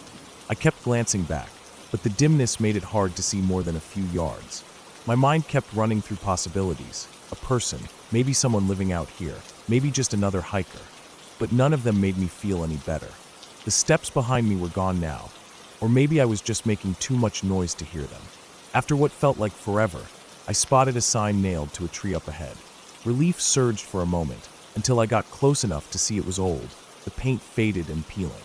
It pointed toward a trailhead I didn't recognize, and the arrow was barely visible. Still, it was something. I followed the direction it pointed, hoping it would lead somewhere. The forest began to thin slightly, and the ground sloped downward. I pushed on, my legs aching, until finally I saw a break in the trees. The last light of the day spilled through it, and beyond that, a dirt service road. I stepped out onto it, feeling the strange openness after hours of trees pressing in on all sides. I didn't stop walking until I spotted the faint glint of a metal gate far down the road. When I reached it, I realized I was only a short distance from the main parking lot. My car was still there, untouched, and the lot was empty now. I climbed in, locked the doors, and just sat for a while, letting my breathing slow. As I drove away, I kept checking my rearview mirror, half expecting to see someone standing at the edge of the trees. There was nothing, but the feeling stayed with me the whole ride home, that I had been followed, not just lost. Even now, I can still remember the sound of those slow, deliberate steps somewhere in the woods, matching my own until the last possible moment.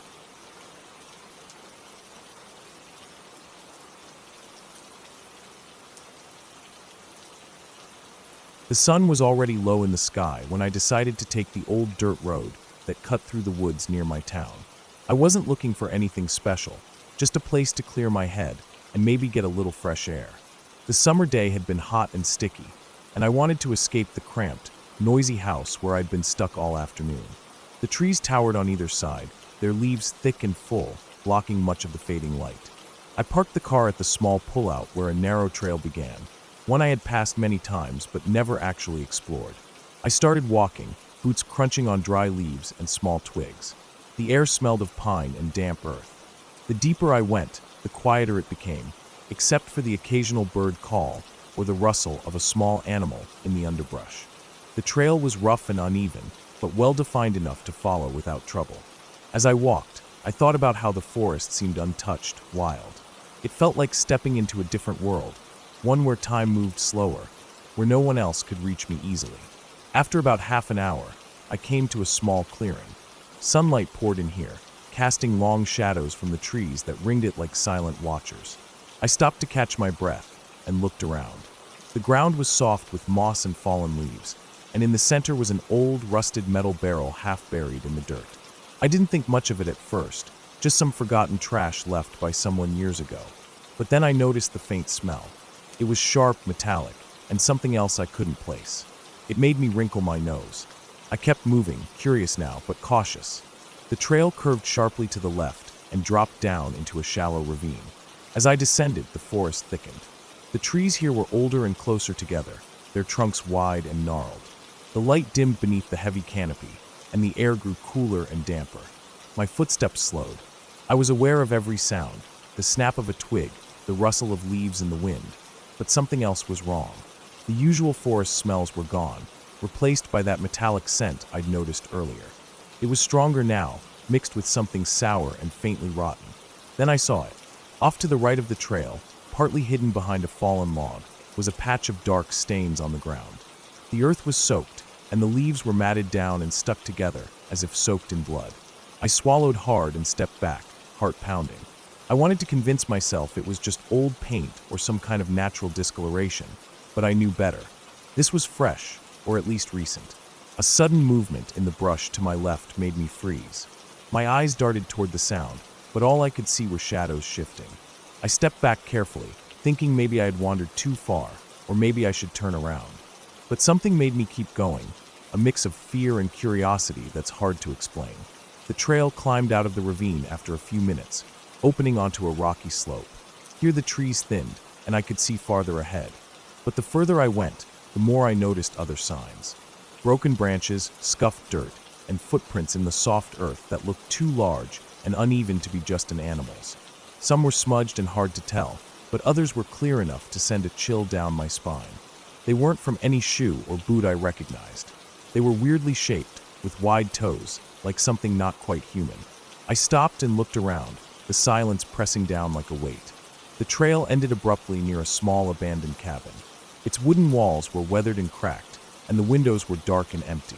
The door hung off its hinges. Something about the place made my stomach twist.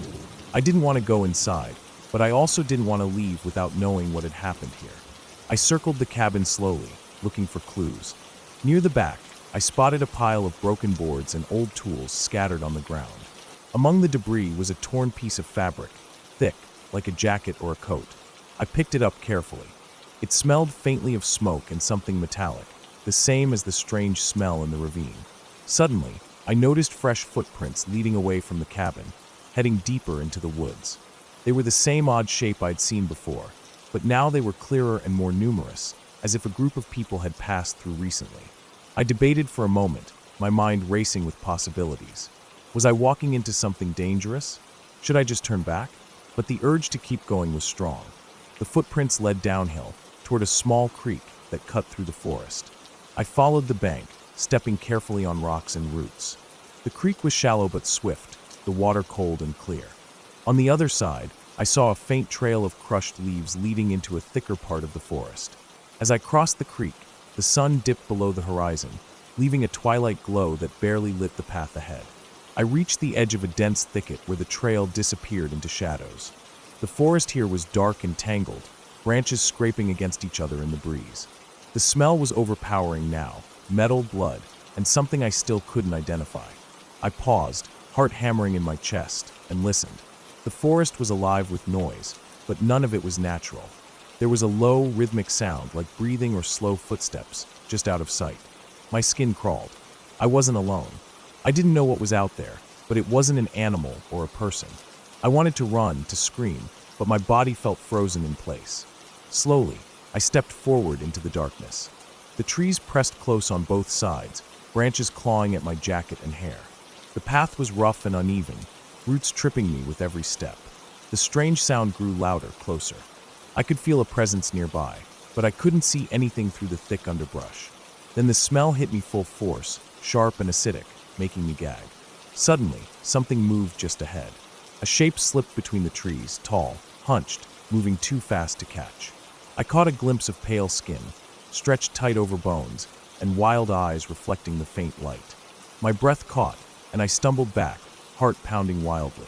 I broke into a run, crashing through the underbrush, branches slapping my face and arms. The sound of something chasing me echoed behind, heavier footsteps, breathing that was too loud and too close. I didn't look back. The only thing I thought about was getting out. The forest opened up again into a wide field, moonlight spilling over tall grass. I sprinted across, my legs burning, lungs gasping for air. Behind me, the sounds stopped at the edge of the trees. I dared to glance back, nothing but shadows. I kept running until I reached my car, barely able to catch my breath. My hands shook as I fumbled for the keys, finally unlocking the door and slamming inside. I locked it, started the engine, and drove away without looking back. The next day, I went to the local ranger station to report what I had seen. They took me seriously, but said the area was known for squatters and sometimes violent people hiding out in the woods. The creatures I described might have been desperate men, or even criminals using the forest as a refuge. They told me to be careful and never go there alone. I haven't been back since, and I don't plan to. The images and sounds still haunt me. The feeling that something watched me, tracked me, maybe wanted to catch me, is something I carry every time I'm near those woods. The forest isn't always peaceful. Sometimes, it hides things darker than the night itself. And some paths lead not to adventure, but to fear you never forget.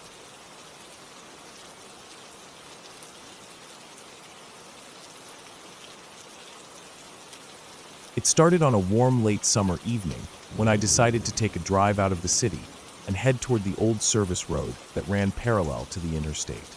I'd been there before in the daytime, but I'd never gone past the first 5 or 6 miles. That stretch always felt quiet and removed from everything. You could stand there and hear nothing but wind and the hum of insects. The pavement was cracked, weeds pushing up through the lines where the tar had split. Faded reflectors leaned at odd angles. It was the kind of place that seemed forgotten by everyone except the occasional trucker who didn't want to pay tolls. I'd left home later than planned. By the time I reached the start of the service road, the sun was already low enough that the sky had turned orange along the horizon, with that dull gray-blue creeping in overhead. I rolled down the windows, enjoying the mix of warm air and the faint smell of dry grass. I wasn't going anywhere in particular, just driving to clear my head. The road bent slowly, the landscape on both sides opening into long stretches of flat fields with scattered patches of trees. About 10 miles in, I noticed something strange. The air had gotten still. No wind came through the open window, and I couldn't hear any crickets anymore. It was subtle at first, but as I drove, the silence became more noticeable.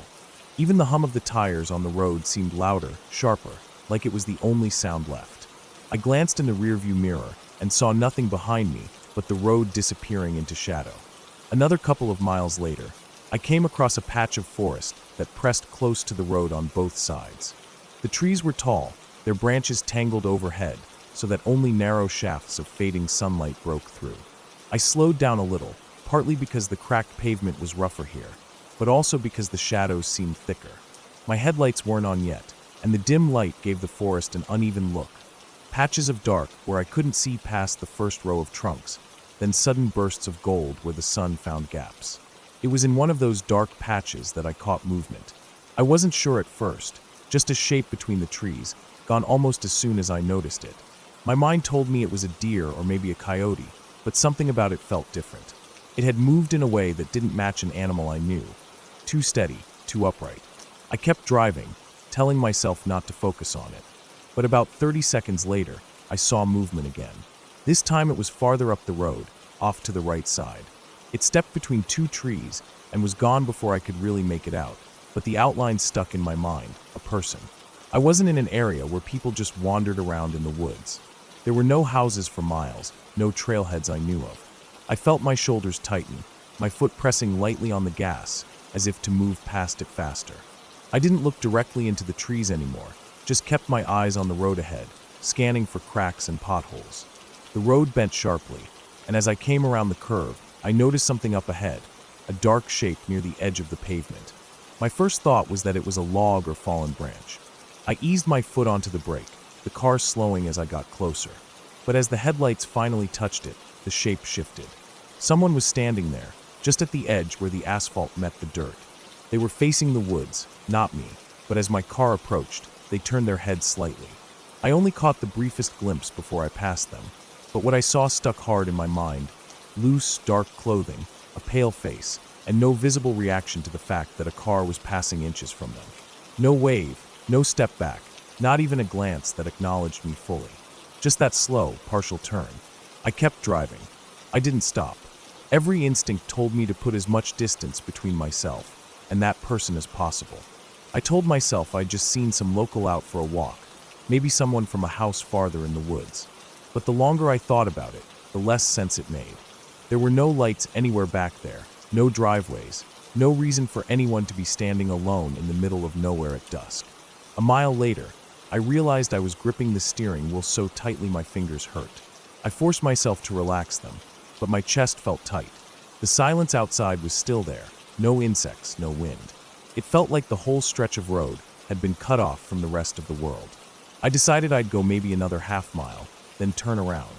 The pavement was too rough for high speed, so I couldn't just gun it, but I wanted to be back on the main highway as soon as possible.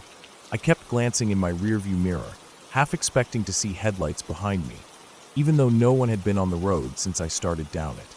When I finally saw a wide enough patch of dirt to turn around, I slowed, checked for space, and eased the car into a three-point turn.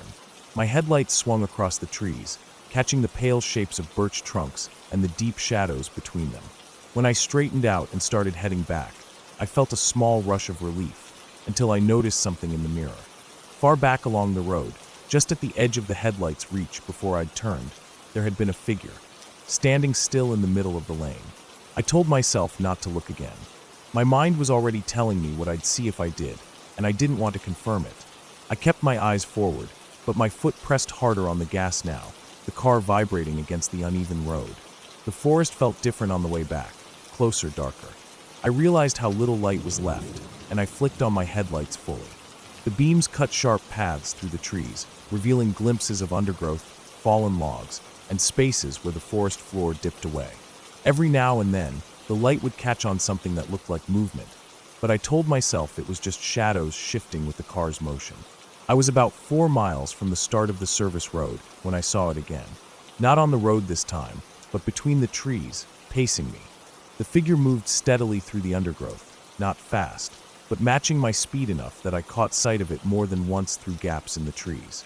It was far enough in that I couldn't see details, just that same upright shape, same dark outline. The thing that chilled me most wasn't that it was there.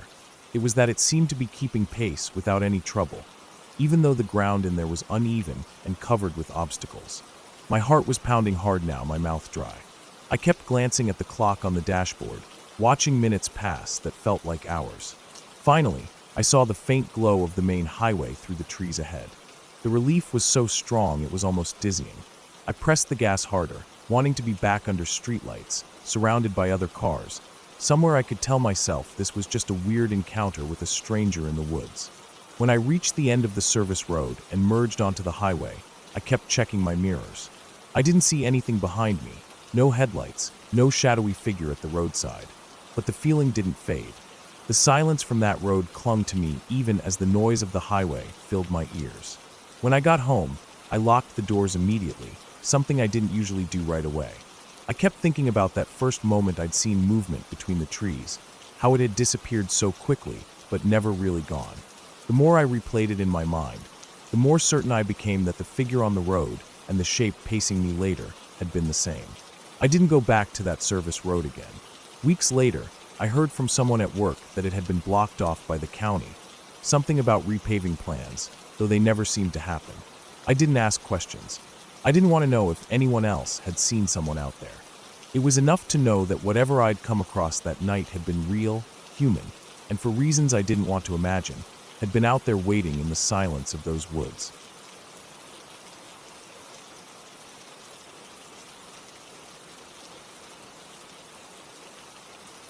The first time I realized how alone I truly was, I was out in the middle of nowhere, miles from the nearest road or town. It wasn't like I was out camping on purpose or on some adventure. It was a simple hike I took to clear my head after a rough week. I had no idea it would turn into the kind of experience that would haunt me for years, not because of anything supernatural, but because it showed me just how quickly things can go wrong when you're unprepared and how helpless a person can feel. The day started bright and clear. I left the small parking area by the trailhead just after sunrise. The air was cool, but the sun was warming the earth quickly. I'd chosen this trail because it was supposed to be easy, a well-marked path through a dense forest that would eventually open onto a wide meadow with a view of the mountains. The kind of place where you could sit quietly and forget about the city noise. I didn't expect any trouble, and I certainly didn't expect to get lost. At first, the trail was exactly what I hoped. Tall pines lined the path, their trunks straight and gray, the needles creating a soft carpet underfoot. Birdsong filled the air, and every so often, I'd see a squirrel dart up a tree or a flash of blue as a jay took flight. The forest smelled clean and alive. I had a small backpack with a water bottle, some trail mix, and a light jacket tied around my waist. No map, no compass, just my phone for pictures. I thought that would be enough. The path curved gently and crossed a small creek, its clear water bubbling over rocks. I paused to fill my bottle and take a few pictures, feeling the cold water run over my fingers. The sun climbed higher, and the forest started to thin out a bit. I thought about the meadow ahead and the view. The hike wasn't long, maybe 5 miles round trip, but something about the quiet made me lose track of time. After an hour, I came to a fork. One path went left, the other right. Both looked worn and used. The sign was old and faded, the writing nearly illegible. I thought I remembered reading that the meadow was to the right, so I took that path. It was narrower, the trees closer together. The light was dimmer, but I liked the shade. I walked for another 30 minutes. The trail began to slope upward, the ground uneven and covered with loose rocks. My legs ached a little, but I kept going. Then, without warning, the path disappeared. Where the trail should have been was just an open patch of dirt and leaves, blending into the woods around it. I stopped and looked back, but the trail I'd just come from was also harder to see. The trees crowded in, and the shadows stretched long across the ground. I pulled out my phone and checked the GPS. No signal. Nothing but a blank screen. That's when the first prickles of fear crept in. I wasn't exactly lost. I could see the sun and knew roughly which direction was south. But without a signal or a map, I had no idea how far off the trail I was. I started walking, trying to find any sign of the path again, but the forest seemed endless and all the trees looked the same. I told myself to stay calm. I'd been in the woods before, in parks and nature reserves. But this was different. The forest here was thick and the ground uneven. Every step I took made a dry crack or a snap that echoed louder than I expected. The silence around me wasn't peaceful anymore. It was heavy and suffocating. The sun dropped lower and the shadows grew longer and colder. I kept walking, telling myself I'd find the trail or reach a road soon. But the more I moved, the more I felt like I was going in circles. The trees closed in and the underbrush thickened. I caught my foot on a root and nearly fell. My water bottle rattled in my pack, and my throat was dry and itchy. I stopped to breathe, leaning against a tree.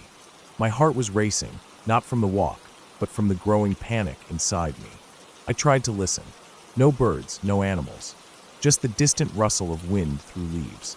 The silence was complete, except for the sound of my own breathing.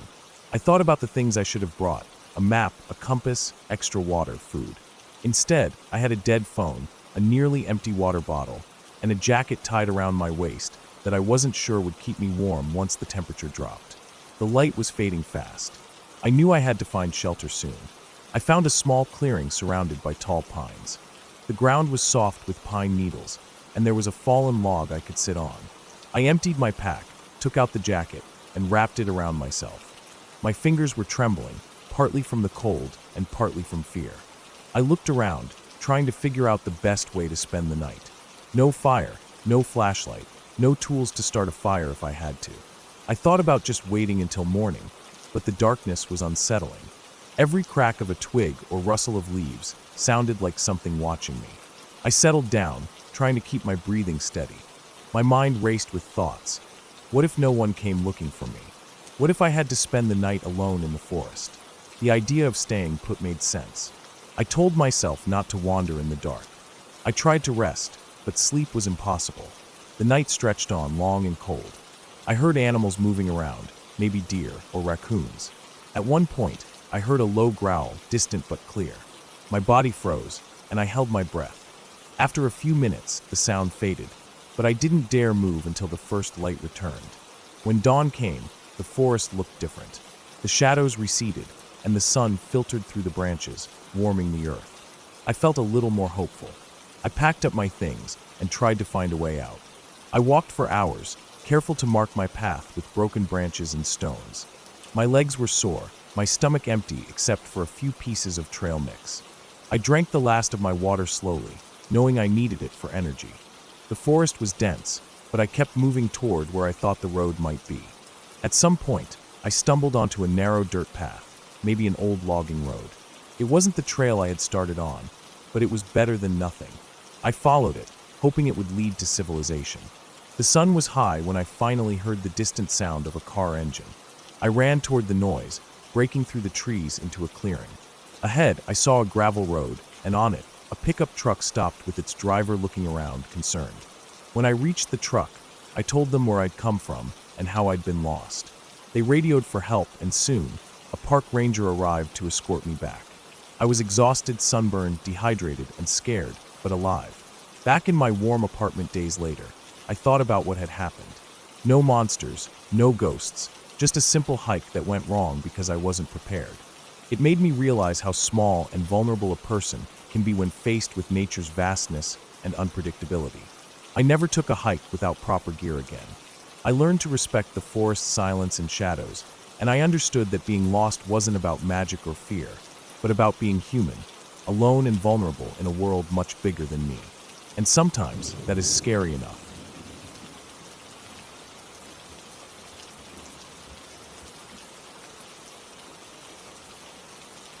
I still remember how the sun was already setting when I started hiking deeper into that old logging trail. It was late October, and the air had the sharp bite of early fall, cool and dry, but not yet cold. The sky was a fading grayish blue, and the low sun cast long shadows between the trees. I had decided to go alone, wanting some time away from everything. Just me and the woods. No phone signal, no noise but the wind and the crunch of my boots on dry leaves. The trail was uneven and covered with dead pine needles and broken twigs. It twisted between tall pines and scattered maples, their leaves turning orange and red. I had packed a small backpack with water, some snacks, a flashlight, and a knife I'd bought years ago for camping trips. I didn't expect anything unusual. I just wanted to walk, clear my mind. I was about 2 miles in when I noticed something strange. The trail ahead forked, but there was no sign marking the split. I stopped and looked around. The left fork seemed narrower, less used, but it cut through a thicker patch of trees. The right fork was wider, more obvious. I had no map, no GPS. I chose the left path, mostly because it felt quieter, less traveled. At first, the trail was calm, peaceful even. The only sounds were my breathing and the occasional bird call. But as I went deeper, the trees seemed to close in. The branches overhead blocked more of the sky, and the shadows thickened. The smell changed too. It was no longer just pine and earth. There was a faint scent of something damp and rotten, like wet wood left to decay. I pushed forward, stepping carefully over roots and rocks. After about 20 minutes, I reached a clearing. It was small, maybe 30 feet across, surrounded by thick bushes and fallen logs. The ground was uneven and muddy, and there were strange marks in the mud, large, heavy prints, unlike anything I'd seen before. They were about a foot long, with deep grooves that suggested claws. I froze. My heart started beating faster. I scanned the clearing for any sign of what made the prints, but saw nothing. No animals, no birds. Just silence. The sun was lower now, and the light filtering through the trees was dim and yellow. I took a few photos of the prints with my phone, even though the signal was weak. Something about those tracks didn't feel right. They weren't deer or bear prints. Too big, too sharp. I decided to head back, feeling the first flicker of unease. As I turned toward the trail, I noticed something else, broken branches along the edge of the clearing. Someone or something had passed recently. The underbrush was bent and crushed, like a heavy body pushed through. I kept my eyes on the trail, trying not to think too much. The woods were full of animals, but the idea of something big and unknown following me felt real. I walked faster, the shadows growing longer with the fading daylight. Then I heard it, the crack of a branch breaking somewhere behind me. I stopped, heart pounding, and listened. There was nothing else. I waited for what felt like minutes, but the forest was silent. I started moving again, slower this time, glancing over my shoulder every few steps. My flashlight was still in my bag. I hadn't needed it yet. The trail was twisting and unfamiliar, and I realized I was lost. The fork I'd taken earlier didn't lead back to the main road. Panic rose inside me. The sky was nearly dark, the trees blotting out the last light. The woods had become a maze. I pulled out the flashlight and turned it on. The beam cut through the darkness, illuminating the wet leaves and broken twigs on the ground. I followed the trail, but it ended abruptly at a thicket of dense bushes. I tried pushing through, but the branches were thick and sharp. I stepped back and looked around, trying to find any other path. Then I heard it again, the snap of a twig, close and deliberate. Not far off, something moved, something heavy and slow. I held my breath and froze. The beam of my flashlight caught a glimpse of dark shapes between the trees. At first, I thought it was an animal, maybe a bear or a big dog, but the shape was wrong. It moved too quietly, too smoothly. I backed away slowly, the flashlight shaking in my hand. My mind raced, trying to remember if the area was known for wildlife or dangerous animals. but I had never heard of anything like this. The noises came again, soft footsteps, breaking branches, and then a low, guttural sound. It wasn't a growl, more like a deep breathing or heavy panting. My heart hammered in my chest. I wanted to run, but my legs felt like lead. I decided to keep moving backward, careful not to trip.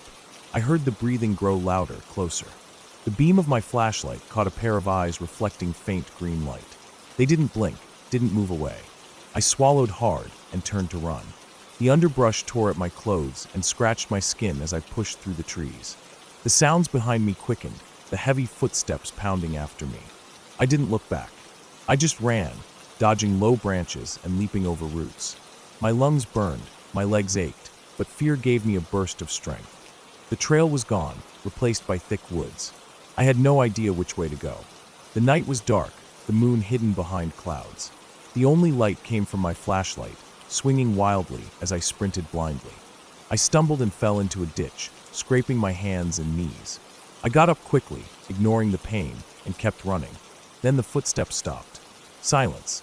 Only my ragged breathing and the sound of leaves crunching under my feet.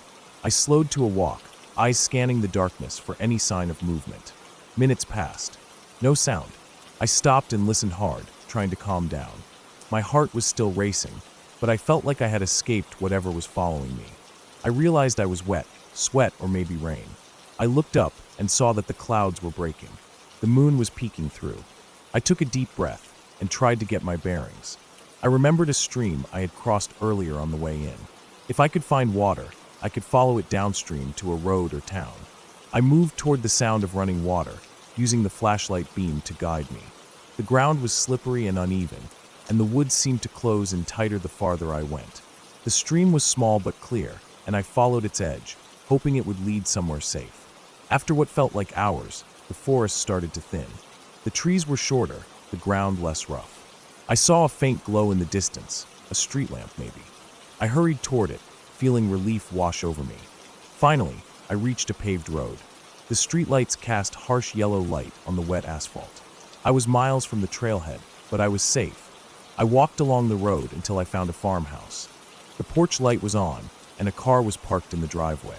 I knocked on the door until someone answered. They called the police for me, and I told them about the strange tracks, the heavy footsteps, and the feeling of being followed. They said the area had been known for illegal animal trapping, and that sometimes escaped or wild animals, like large dogs or wolves, had been spotted. They sent a team to check the woods, but they found nothing.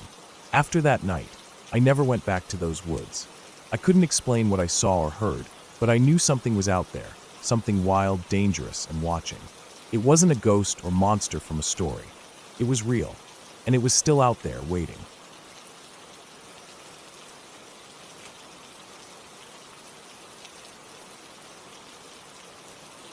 It was one of those evenings when the air felt heavy, like it was holding back something. I had been driving for hours, trying to make it to the next town before dark, but I had taken a wrong turn somewhere along the way. The road I was on had slowly changed from smooth asphalt to cracked, uneven pavement, then to a narrow strip of faded tar with grass growing through it. There were no streetlights, no houses, not even a mailbox. It was just me, my car, and the thick trees pressing in on both sides. My phone had no signal. I noticed it earlier when the map stopped updating, but I had kept driving, hoping it would reconnect. Now it was obvious I was in the middle of nowhere. The sun had already dropped low enough that the light was turning orange, stretching shadows across the road. The trees looked taller, darker, and closer than they should have been, as if they were slowly closing in around me. The gas gauge was just below a quarter. That meant maybe another 30 miles if I was lucky. I kept going, gripping the steering wheel tighter than I needed to. Every bump and crack in the road rattled through the car. The only sound besides the engine was the occasional chirp of unseen insects and the faint hum of tires on rough pavement. The road curved sharply to the right, and I slowed down to take it. When I came around the bend, the road just ended. It was broken apart, swallowed by weeds and gravel, with a battered metal sign leaning at an angle. The faded letters were impossible to read from the car. I stopped and got out, my shoes crunching on loose gravel. The air was cooler now, with that damp forest smell, a mix of rotting leaves and wet dirt. The sign was rusted almost completely through, but I could just make out road closed, under the rust and peeling paint.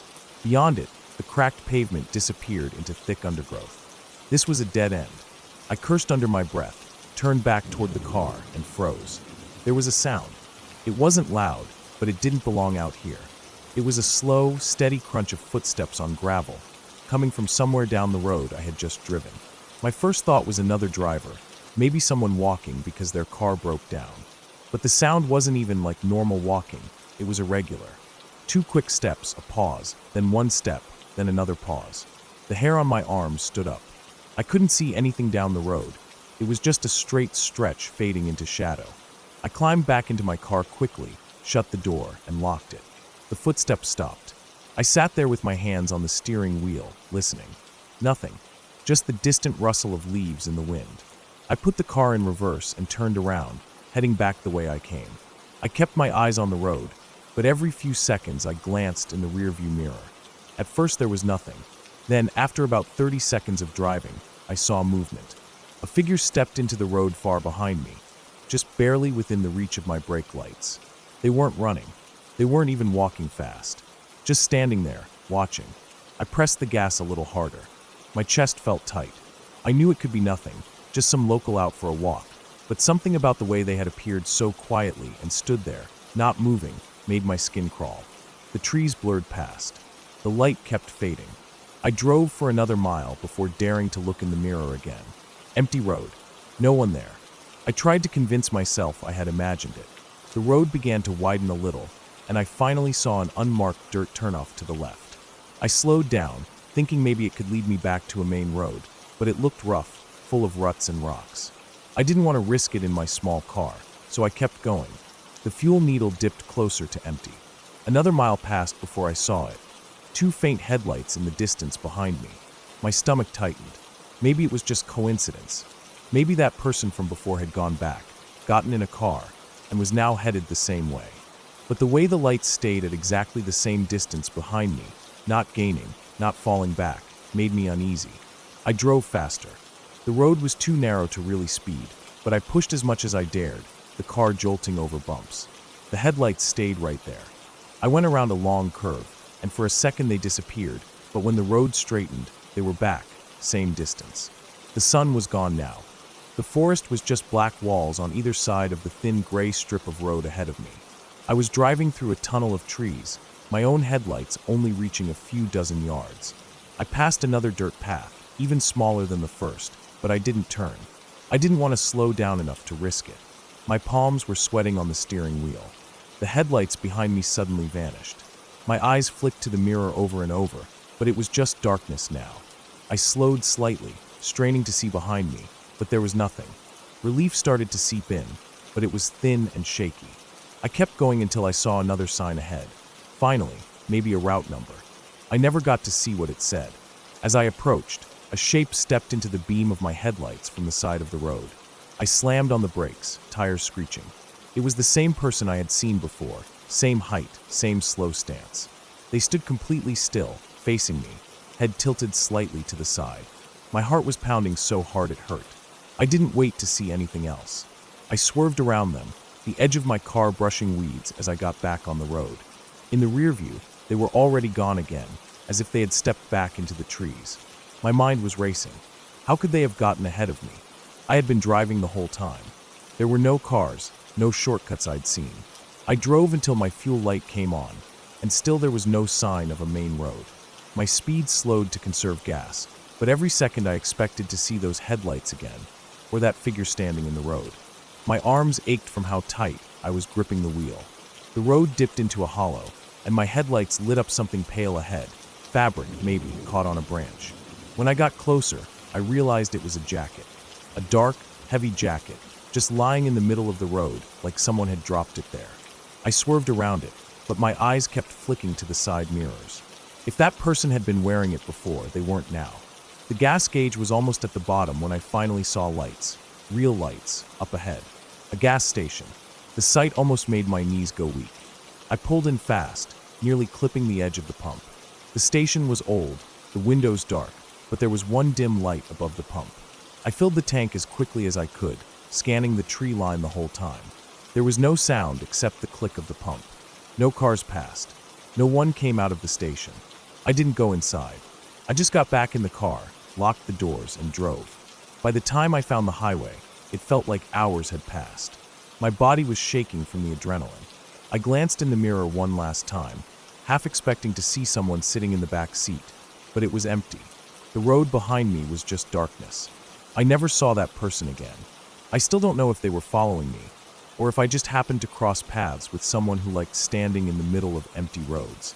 But even now, years later, when I'm driving at night on an empty stretch of road, I can't shake the feeling that if I looked in the mirror long enough, I'd see them there, standing completely still, head tilted, just waiting.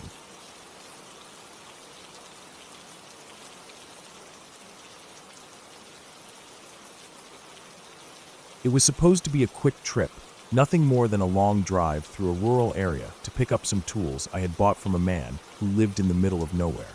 I left late in the afternoon, thinking I would get there before it got too dark, but I underestimated how far out his place actually was. The farther I drove, the fewer houses I saw. The narrow two-lane road wound through low hills and patches of forest, and the streetlights eventually disappeared altogether. My phone signal was fading in and out, and I realized I hadn't passed another car in at least 15 minutes. There was a quiet weight to the area, the kind that made you feel like you were the only person for miles. By the time I reached the dirt driveway, the sun had dropped low enough that the treetops on either side were outlined in deep orange, and shadows stretched across the ground. The driveway was longer than I expected, with trees leaning in close on both sides. The man's property was about a half-mile from the main road, tucked behind a cluster of pines. His house was small, with peeling paint and a few pieces of rusted equipment lying around the yard. There was an old shed near the tree line, its door hanging crooked. I parked in front, grabbed the cash from my glove compartment, and walked up to the porch. The man was waiting there, the tools laid out on a workbench. He looked older than I'd pictured from our brief phone call, his face lined, his eyes sharp and watchful. He didn't talk much, just nodded toward the tools and waited while I counted the money. It only took a few minutes to load everything into my trunk, and soon I was back in my car, pulling out of his driveway. The sun had dipped below the horizon now, and the orange glow was fading into a deep blue. I drove slowly back down the dirt path, avoiding potholes and thick roots that had pushed through the ground. When I reached the main road, the headlights cut through a stretch of forest that seemed darker than before. I told myself I'd feel better once I hit a more open area, but the road just seemed to keep winding through dense woods, with no signs of houses or farms. About 10 minutes later, I noticed movement in my rearview mirror. At first, I thought it was just my imagination, the way headlights sometimes pick up shadows that shift as you move. But then I saw it again, something pale moving along the edge of the road, too quick to be a deer. I slowed slightly, squinting at the mirror, but the darkness behind me swallowed it up. My first thought was that maybe it was just a stray dog or coyote, though I couldn't figure out why it seemed to be keeping pace with my car. I told myself to focus on the road ahead. Out here, the last thing I needed was to get distracted and hit a deer. I kept driving, but the feeling wouldn't leave. The trees pressed in close, their trunks like black bars, and every so often I thought I saw that pale shape again, darting between them. My hands were tight on the wheel, and I could feel my heart beating faster, though I tried to keep my pace steady. It wasn't until I reached a slight clearing, a place where the trees pulled back from the road, that I realized whatever it was had moved closer. I didn't see it full on, but I caught enough of a glimpse to know it wasn't an animal. The shape was upright, human-sized, moving in quick, deliberate steps just inside the tree line. I drove faster now, telling myself it was nothing, maybe just someone walking home along the woods. But there were no houses anywhere near here, and no reason for anyone to be walking in pitch-black forest without a flashlight. The next few minutes felt stretched thin, every turn of the road taking me deeper into darkness. My high beams caught glints of eyes from animals in the brush, the occasional flicker of wings as a bird startled. But I kept glancing at the mirror, and each time, I thought I saw that shadow keeping up, never falling too far behind. After another mile, I passed an old wooden sign half swallowed by weeds, pointing toward a gravel road that cut into the trees. I didn't take it, but as soon as I passed it, I caught movement again, this time much closer. I gripped the wheel harder. My gut told me to get out of this stretch of road as fast as possible. I pressed the gas, the car's engine straining as I sped through the turns. My eyes flicked to the rearview mirror, and that's when I saw it clearly for the first time. A man, tall and thin, running along the ditch beside the road. His head was slightly lowered, his arms pumping hard, his pace matching mine. I couldn't make out his face in the shifting beam of my taillights, but there was no mistaking the shape. He was close enough that if I slammed on the brakes, he could have reached me in seconds. I don't know how long I kept my speed up, but eventually the road curved sharply, and I lost sight of him in the mirror. My breathing was fast and shallow, my palms sweaty against the steering wheel.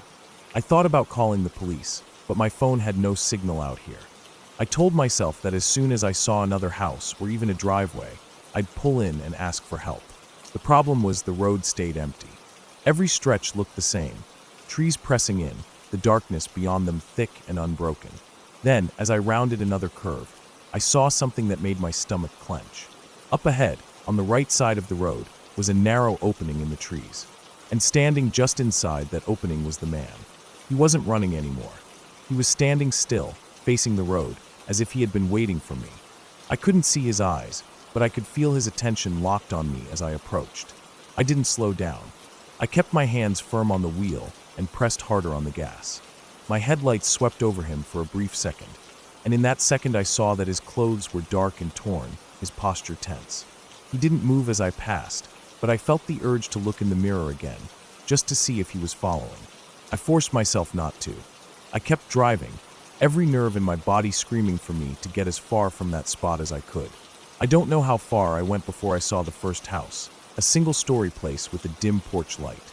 I didn't stop, but the sight of it gave me a small measure of relief. A few minutes later, my phone regained signal, and I called a friend, telling them exactly where I was and that I'd be home soon. I didn't tell them about the man right then. I just needed to focus on getting back. When I finally reached the highway, the open space and streetlights felt like a different world.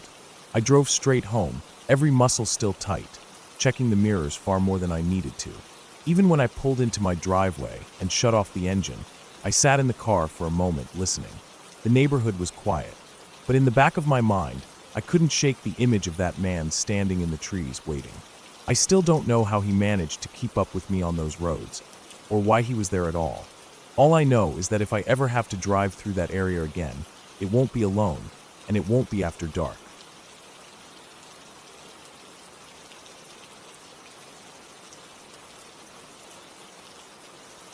I woke up before sunrise, the room still wrapped in that dull gray light that comes just before the day starts. My plan had been to get out early for a long hike on one of the lesser-known trails a few hours outside of town. I'd packed my bag the night before, water, some food, a small first aid kit, flashlight, and a light jacket. I knew the weather could change quickly in the hills, and I didn't want to be caught unprepared. My phone was charged, though I didn't expect much service where I was going. By the time I reached the trailhead, the sun had just risen enough to put some color in the sky. The parking lot was empty. I had read that this particular route wasn't popular during the week, which I liked. I enjoyed being alone on hikes. It let me hear every sound, every rustle of leaves, every shift of wind through the trees. I signed in at the trail register and started walking. The air was cool and damp, and I could smell the soil and pine needles as soon as I stepped onto the dirt path. The trail began gently, winding through a mix of pine and maple, the ground soft with fallen leaves. Birds called here and there, but the sound seemed distant, almost muted. I walked at an easy pace, taking my time. The first few miles were smooth, and I only stopped to drink water and adjust my pack straps. As the morning wore on, the trail narrowed and began to climb. The trees thickened, blocking more of the sunlight.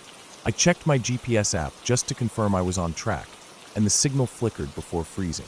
That was expected out here, so I tucked my phone away and relied on the paper map I'd brought.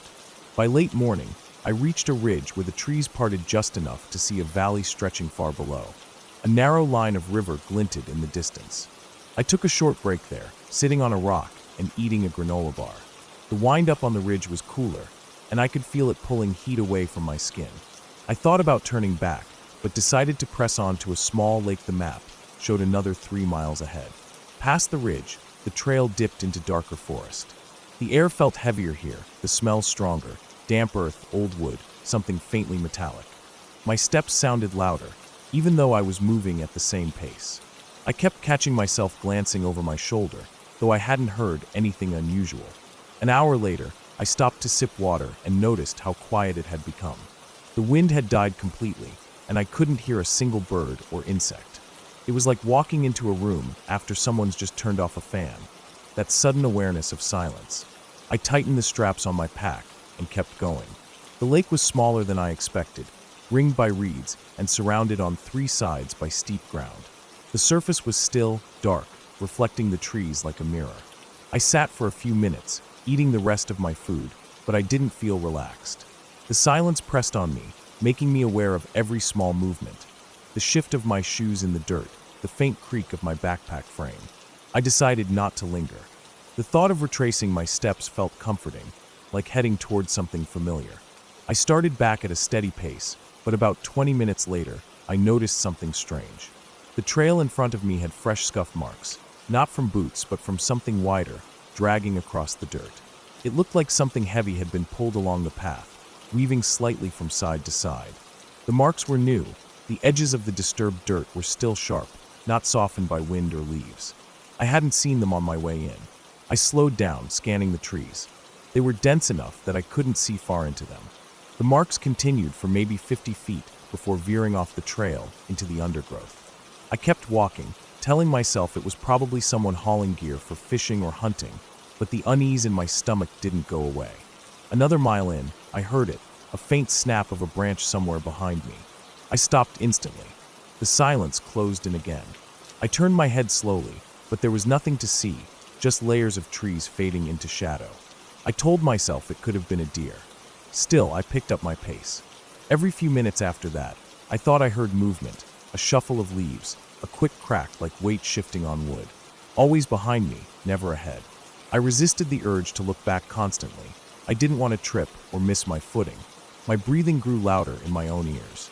Eventually, I reached the ridge again, the open space giving me some relief.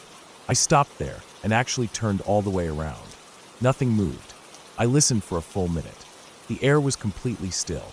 I walked on, faster now, my focus narrowing to just making it back to the trailhead. The forest seemed darker than before, though I knew it was still mid-afternoon. My mind kept circling back to those drag marks, wondering what could make them and why they hadn't been there earlier. I kept my hands free, ready to drop my pack if I needed to move faster. Half a mile from the parking lot, the sounds behind me came again, but closer. Definite footsteps this time, matching mine, stopping when I stopped. I didn't turn around. Instead, I broke into a steady jog, ignoring the burn in my legs. The trail curved, and I caught sight of the bright rectangle of the lot through the trees. I pushed myself until I was on the asphalt, breathing hard. I glanced back once. Nothing on the trail, just the still trees. I got into my car quickly, locking the doors, and sat there with my hands on the wheel, waiting for my breathing to slow. As I pulled out, I saw something in the side mirror. A figure just at the tree line where the trail met the lot, standing still. The shape was indistinct at that distance, but it was tall, not hunched like an animal. It didn't move as I drove away. I didn't stop until I was well onto the main road, the forest shrinking in the rear view. The whole drive home, I kept replaying the silence, the drag marks, the matched footsteps. I never saw the figure's face, never knew if it had followed me from the lake or had been waiting along the trail all day. I haven't gone back to that trail since. Even now, when I think about it, I can still feel that unnatural quiet pressing against my ears and see the faint lines in the dirt, leading away into the trees. Some part of me is certain that if I had stepped off the trail to follow them, I wouldn't have come back.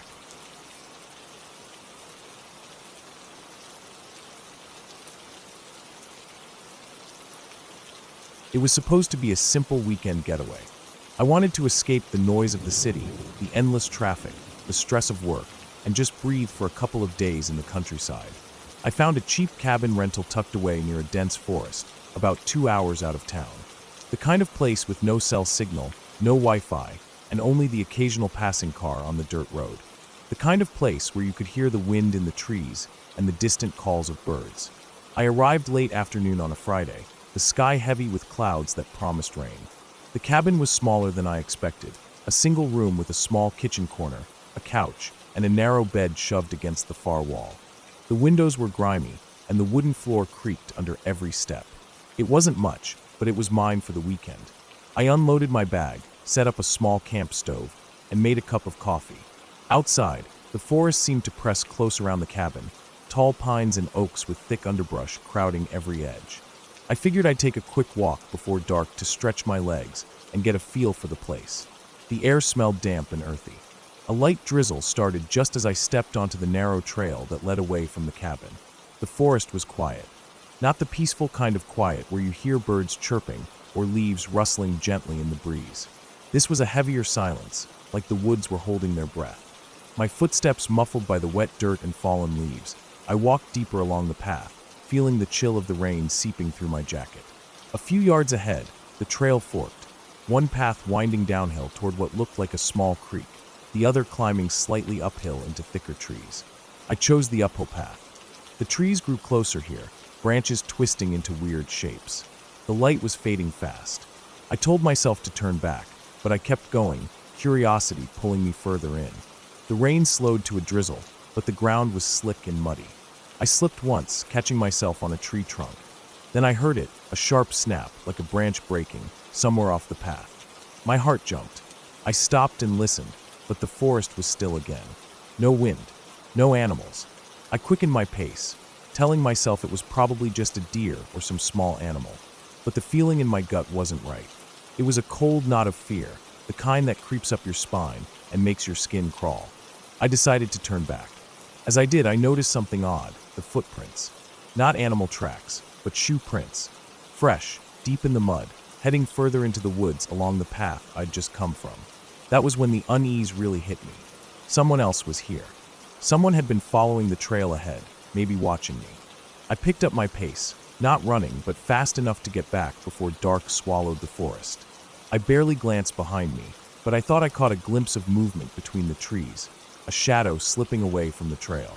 Back at the cabin, I locked the door and drew the curtains tight. My phone had no signal, so I couldn't call anyone. The rain was heavier now, pounding against the roof and windows. Inside, the silence felt thicker, like the forest was pressing in on all sides. I kept the lights on and sat close to the window, staring into the dark woods. Hours passed. The storm raged. I tried to read, to listen to music, anything to distract myself. But every few minutes I thought I heard something outside. A rustle in the bushes, a low creak of a branch, the crunch of footsteps on wet leaves. Always just outside the reach of the porch light. At one point, I saw a flicker of movement, a quick flash of something tall and dark at the edge of the clearing. I squinted, but the rain blurred the image. I told myself it was a trick of the light, or maybe a deer passing by. But I couldn't shake the feeling that someone, or something, was out there watching me. I pulled the curtains tighter and sat back against the wall, heart pounding. I knew this was just my imagination, the way fear plays tricks on your mind when you're alone in the dark. But then came the sound that broke all my denial. A slow, deliberate knock on the cabin door. Not a pounding or frantic banging, just 3 soft but clear knocks. I froze, breath catching in my throat. The cabin was small, the door right beside me. My mind raced through every possibility. It was late, the storm outside still howling. Who could be out there? Why knock so quietly? I didn't answer. I didn't move. I just sat there, staring at the door, waiting for the next sound. Nothing. The silence stretched, thick and suffocating. Then, the knocking came again. Same pattern. 3 knocks. My skin prickled with cold sweat. I wanted to call out, to demand they leave, but no words came. I slowly stood up and moved to the door, hand shaking as I reached for the lock. The chain was on, thankfully. I slid the bolt across and peeked through the peephole. Nothing. Just the rain-slicked porch, empty and silent. I stepped back, heart racing. But then, from the corner of my eye, I saw it, a pair of muddy boots just outside the porch, pressed into the dirt. They hadn't moved. Whoever it was right outside. I locked the door again and turned away. I didn't sleep that night. Every creak, every gust of wind made me jump. The rain finally stopped near dawn, and I was so exhausted I barely noticed the first light breaking through the trees. When morning came, I forced myself to get up and look outside. The porch was soaked, but the muddy boots were gone.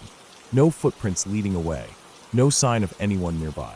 I packed my things quickly and left, driving back to town with the windows down to let the fresh air clear the tight knot of fear in my chest. I told myself it was probably someone lost or drunk, knocking to get help or shelter. But deep down, I knew it wasn't that simple. The memory stayed with me, a dark weight I couldn't shake.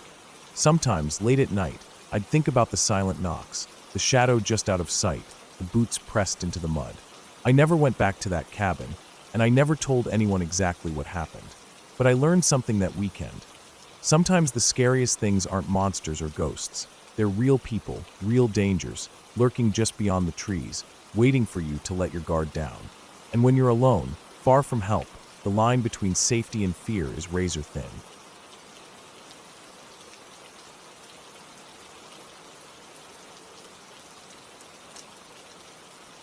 I had been driving for hours that day, following the narrow two-lane highway that cut through the middle of nowhere.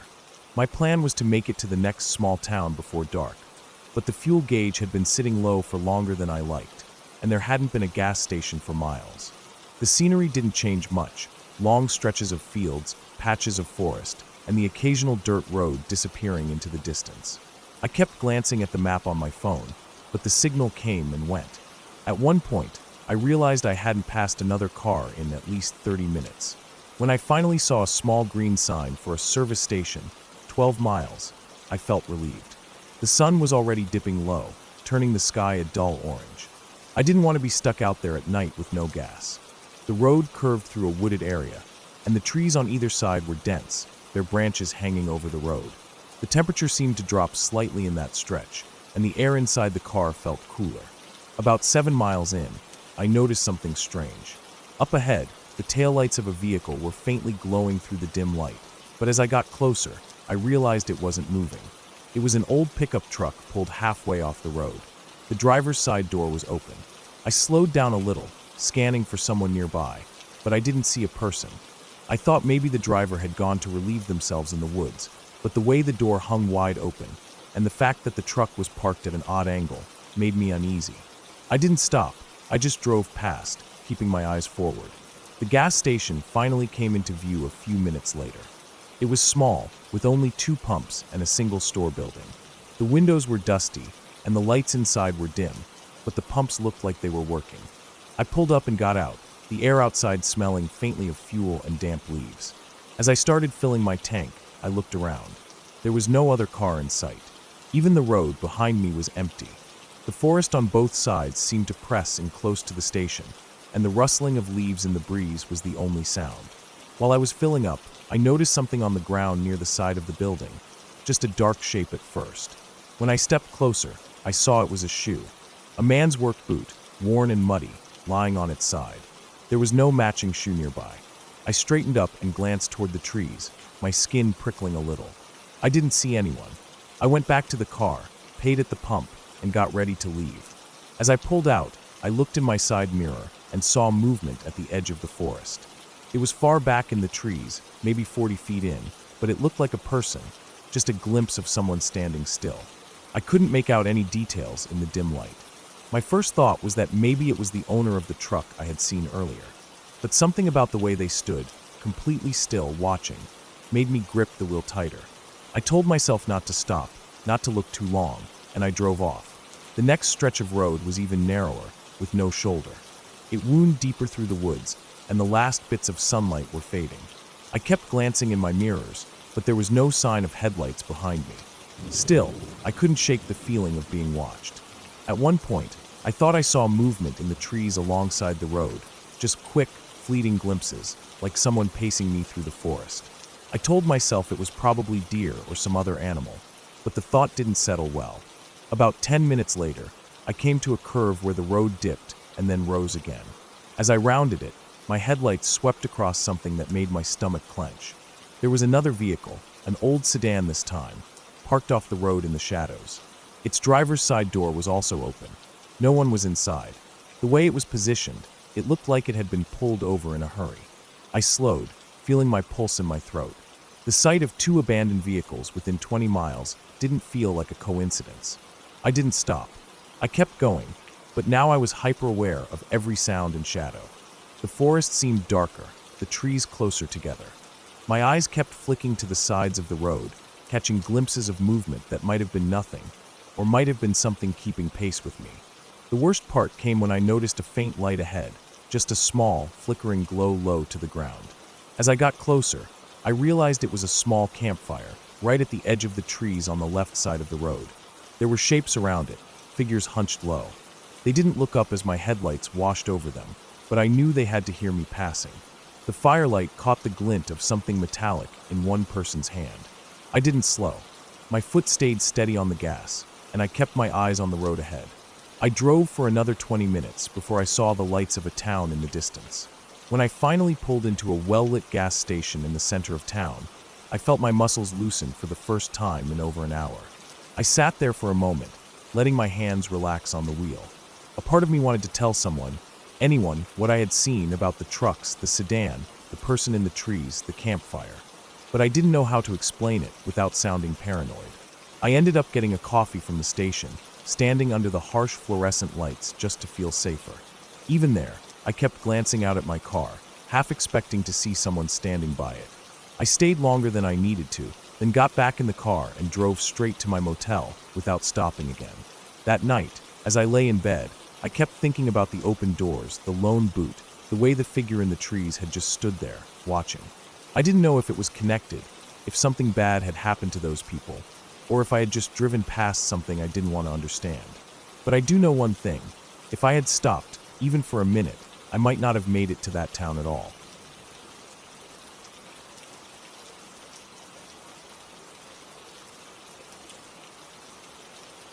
It started as an ordinary late summer afternoon, the kind where the air feels heavy but not yet suffocating, where the warmth of the day still lingers, but the shadows have already begun to stretch long and sharp.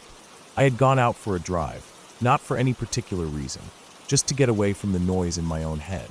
I took a long stretch of highway that eventually tapered into a two-lane road cutting through fields and scattered patches of woods.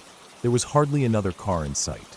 The kind of emptiness that makes you realize just how far you've wandered from the comfort of busy places. Eventually, I saw a side road, more of a gravel path, disappearing into a cluster of tall trees. There was no sign, no indication of where it led, but something about it pulled me in.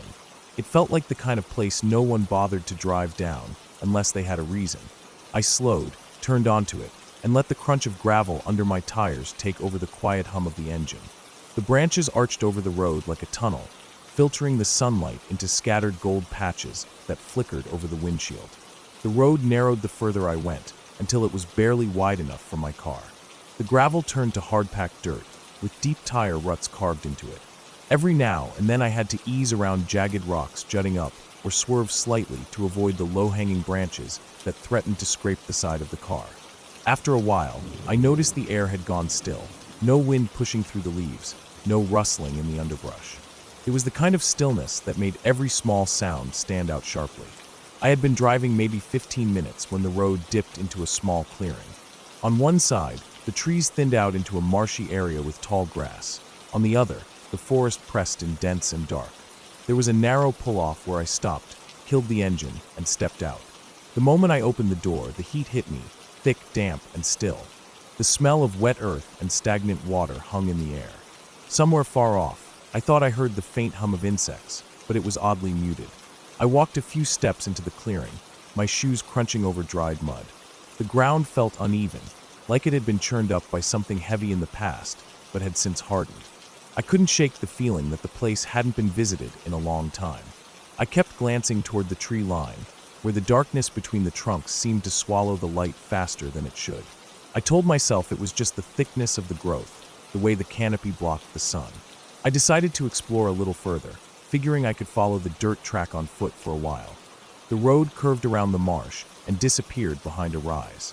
As I walked, I noticed the ground in some spots was soft enough that my shoes sank slightly, leaving shallow prints. Every step I took seemed louder than it should have been. There were no birdsong, no rustling animals, just my own movements. I crested the small rise and saw that the road sloped down into a hollow where the trees crowded close on either side. The shadows pooled thick here, and the air felt cooler. The dirt showed more tracks, deep, heavy impressions, but not from cars. They were irregular, wide in some spots and narrowing in others. Some looked old and dry, others fresher, edges still crumbly. I couldn't tell what had made them. About 50 feet ahead, I spotted something lying off to the side of the road. At first I thought it was a piece of discarded tarp or fabric, but as I got closer I saw it was a torn mud-caked jacket. It looked like it had been there a long time. The fabric faded and stiff, one sleeve twisted unnaturally, as if it had been yanked hard. A couple of feet away lay a single cracked boot. There was something unsettling about how they were placed, not scattered randomly, but almost in a line, like someone had been walking and just left them behind one at a time. I told myself it could have been some hunter's old gear, maybe abandoned after getting stuck in the mud, but the thought didn't sit right. There was no sign of decay on the fabric beyond weathering. No moss, no animal damage, yet it didn't feel recent either. I kept moving, but more slowly now, my eyes scanning both the road ahead and the undergrowth to either side. That was when I noticed it, something faint, almost inaudible at first. A low, rhythmic sound, far off but coming from deeper in the trees. At first it was just a faint thump, then a pause, then another. Not footsteps exactly, heavier, more deliberate. I stopped walking and held still. The sound stopped too. The silence that followed felt even heavier, like the air itself was listening. I waited a good 30 seconds before moving again, but this time I stayed on the balls of my feet, placing each step carefully to avoid breaking twigs. The road narrowed further, hemmed in by the forest so tightly that the branches brushed my shoulders. Ahead, the ground seemed disturbed again. Small mounds of loose dirt scattered like something had been digging. When the sound came again, it was closer. Still that slow, deliberate thump, followed by a faint shift of weight, like something large adjusting its position. I turned my head slowly toward the direction it came from, peering through the tangle of trunks and shadows. At first I saw nothing, then my eyes caught the faintest hint of movement, a darker shape among the dark, holding perfectly still. I couldn't make out details, but I knew it was there. My instinct told me to back away without turning my back to it. I stepped slowly, carefully, retracing my path toward the rise. My breathing felt too loud, my heartbeat hammering in my ears. The shape didn't move, but I could feel its attention, as real as if it had laid a hand on me. I made it back to the top of the rise and only then turned fully, walking faster toward the clearing where my car waited. Halfway there, I heard the sound again, but now it was behind me on the road, no longer distant. I didn't dare look. My walk turned into a measured jog, then into a run as the stillness broke, and I thought I heard something heavy shifting through the underbrush parallel to me. Branches snapped, brush rustled, but every time I pushed my speed a little faster, the sound seemed to keep pace. When I reached the clearing, I yanked the car door open, got inside, and slammed it shut. My hands shook as I jammed the key into the ignition. For a moment the engine didn't catch, the starter whining in the dead air, and my stomach dropped. When it finally roared to life, I threw it into reverse, spun the wheel, and shot back up the gravel track without looking back. I didn't stop until I was several miles away on the highway, the trees just a line in my rearview mirror. Even then, I couldn't shake the feeling that whatever had been in those woods hadn't stayed behind, that somehow it had marked me in the same way I had noticed it. That night, lying in bed, every creak of the house, every groan of the settling would made my chest tighten. I kept thinking about the jacket, the boot, the way the air had gone dead silent. I never went back to that road, never even tried to find it on a map. But every so often, when I'm driving through a rural stretch or passing a wall of trees along a field, I feel that same pressure in the air. And I know that if I stopped and stepped inside, I might hear that slow, deliberate thump again, waiting just far enough away for me to wonder if I'm imagining it.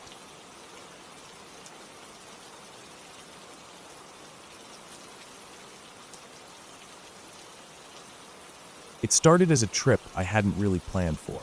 I had a few days off from work and no real obligations, so I decided I'd drive out into the countryside and spend some time alone. I didn't want to camp in a busy park or a campground. I wanted to be completely away from people. Somewhere I could just walk, explore, and clear my head. I checked maps the night before and picked an area I'd never been to. It was about 2 hours from my apartment, mostly farmland, rolling hills, and patches of thick forest. I packed light, just a backpack, a few bottles of water, some snacks, a folding knife, and a cheap flashlight I'd had for years. I also grabbed a thin blanket and an extra jacket, not because I planned to stay overnight, but just in case the day went longer than expected. The morning I left was gray and still. There was no wind, no sun, just a pale sky that made everything look flat. The drive was quiet, and by the time I reached the area I'd picked, I had already passed miles of empty fields. I parked my car on a gravel pull-off near an old dirt road. There were no houses in sight, just a line of trees stretching across the hills. I started walking, following the dirt road for a while until it narrowed into a faint trail. The deeper I went, the quieter it got. Even the faint hum of distant traffic was gone. I could hear my own breathing and the sound of my boots pressing into the damp soil. After an hour, I reached a clearing with an abandoned shack. It was small, maybe the size of a shed, with part of the roof caved in. The wood was gray from years of weather. I didn't go inside, just looked at it for a moment and then kept walking. The trail narrowed even more, and soon I was pushing through tall grass and small saplings. I didn't have a destination, but I kept going until the ground started sloping downward. The forest grew denser here. The air was cooler, and the light dimmed as the trees closed in overhead. The ground was soft with layers of old leaves. It felt untouched, like no one had been here in a long time. I walked for maybe 20 more minutes before I noticed something odd. There were footprints in the mud near a fallen log. They weren't fresh, but they weren't old enough to have completely faded either. The size suggested they belonged to a man, and they went in the same direction I had been heading. It didn't mean much. Maybe another hiker had been through here a few days ago. But the fact that this place seemed so empty made the tracks stand out to me. I kept going, following the same direction, though I told myself I wasn't tracking anyone. The land flattened again, and I found myself in another clearing, this one bigger than the first. There were the remains of a fire pit, just a circle of stones with ash in the center. The ash was gray, not black, meaning it had been a while since it was used. Still, it meant someone had camped out here before. I paused, listening. The forest was dead quiet. No wind in the branches, no birds, not even the distant snap of a twig. I don't know why, but it made me uneasy. I decided to rest for a bit, sitting on a fallen log and drinking some water. That's when I noticed something else. At the far end of the clearing, where the trees started again, there was another trail, fainter, almost hidden. It didn't look like a deer trail. The ground was too flat, and there were signs of human disturbance. Small bits of cloth caught in the bark of a tree, a broken branch with clean edges. I don't know what made me take it, but I did. This trail was different. It twisted and curved, like it was avoiding something. At one point it dipped into a shallow gully where the ground was soft and wet. My boots sank slightly with each step, leaving clear imprints. That's when I noticed a newer set of prints, again man-sized, and this time fresher. They were deep, meaning whoever made them was carrying weight. Something in me hesitated. I had told no one where I was going. I had no cell signal. And now I was in an area where someone else clearly had been, maybe very recently. Still, I kept going. The trail finally opened into another space, this one strange. It wasn't a clearing exactly, but more of an area where the trees thinned out and the ground was bare dirt. In the middle of it, there was a structure, something built from branches and logs. It looked like a crude shelter, leaning against a tree trunk. The wood was lashed together with strips of cloth and what looked like thin rope. I stopped well back from it. There was no movement, no sound. The shelter's opening faced away from me. I could see objects inside, but not clearly, just shapes. I didn't move closer. I don't know how long I stood there, but at some point I realized I was holding my breath.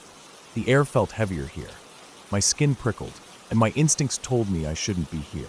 Then, faintly, I heard something. It was the sound of footsteps, slow and deliberate, somewhere behind me. I turned my head slightly, scanning the trees. At first, nothing moved.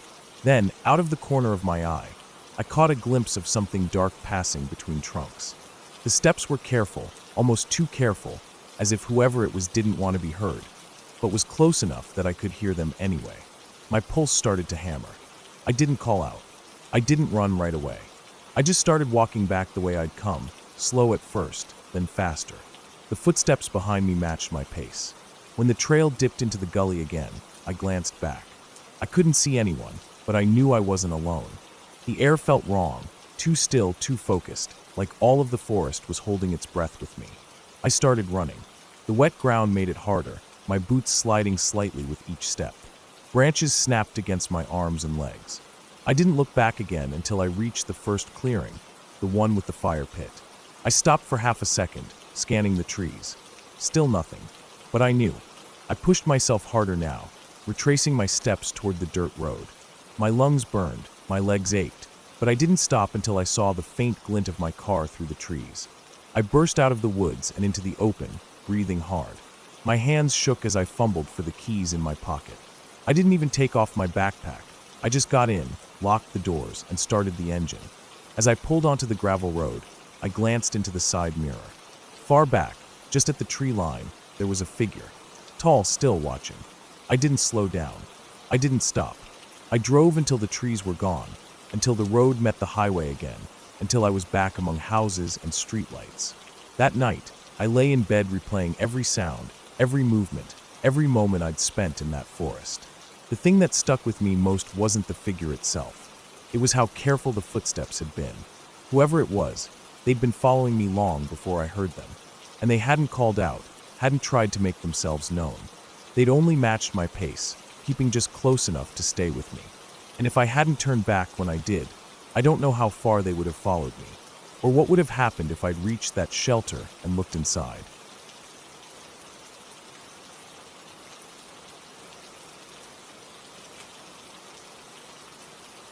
The cold night wrapped around me like a heavy blanket, thick and unyielding.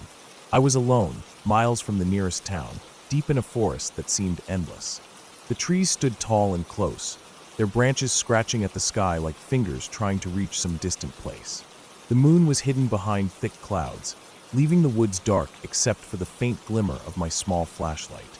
Every step I took cracked the brittle leaves on the ground, sounding much louder in the silence than I expected. I had been hiking for hours, longer than I planned, but the trail was confusing. The map I brought wasn't much help because the paths weren't marked clearly. What was supposed to be a simple day trip had turned into something else, a long, tiring trek that made me question if I was even heading the right way. The air was damp, cold, and smelled like wet earth and old leaves. My jacket did little to keep the chill away, and I realized my fingers were numb. I checked my watch. It was past 9 p.m. I'd lost track of time, swallowed by the forest's depth and the quiet that pressed down on me. I hadn't seen another soul for hours, and the thought of spending the night here without shelter made my stomach twist.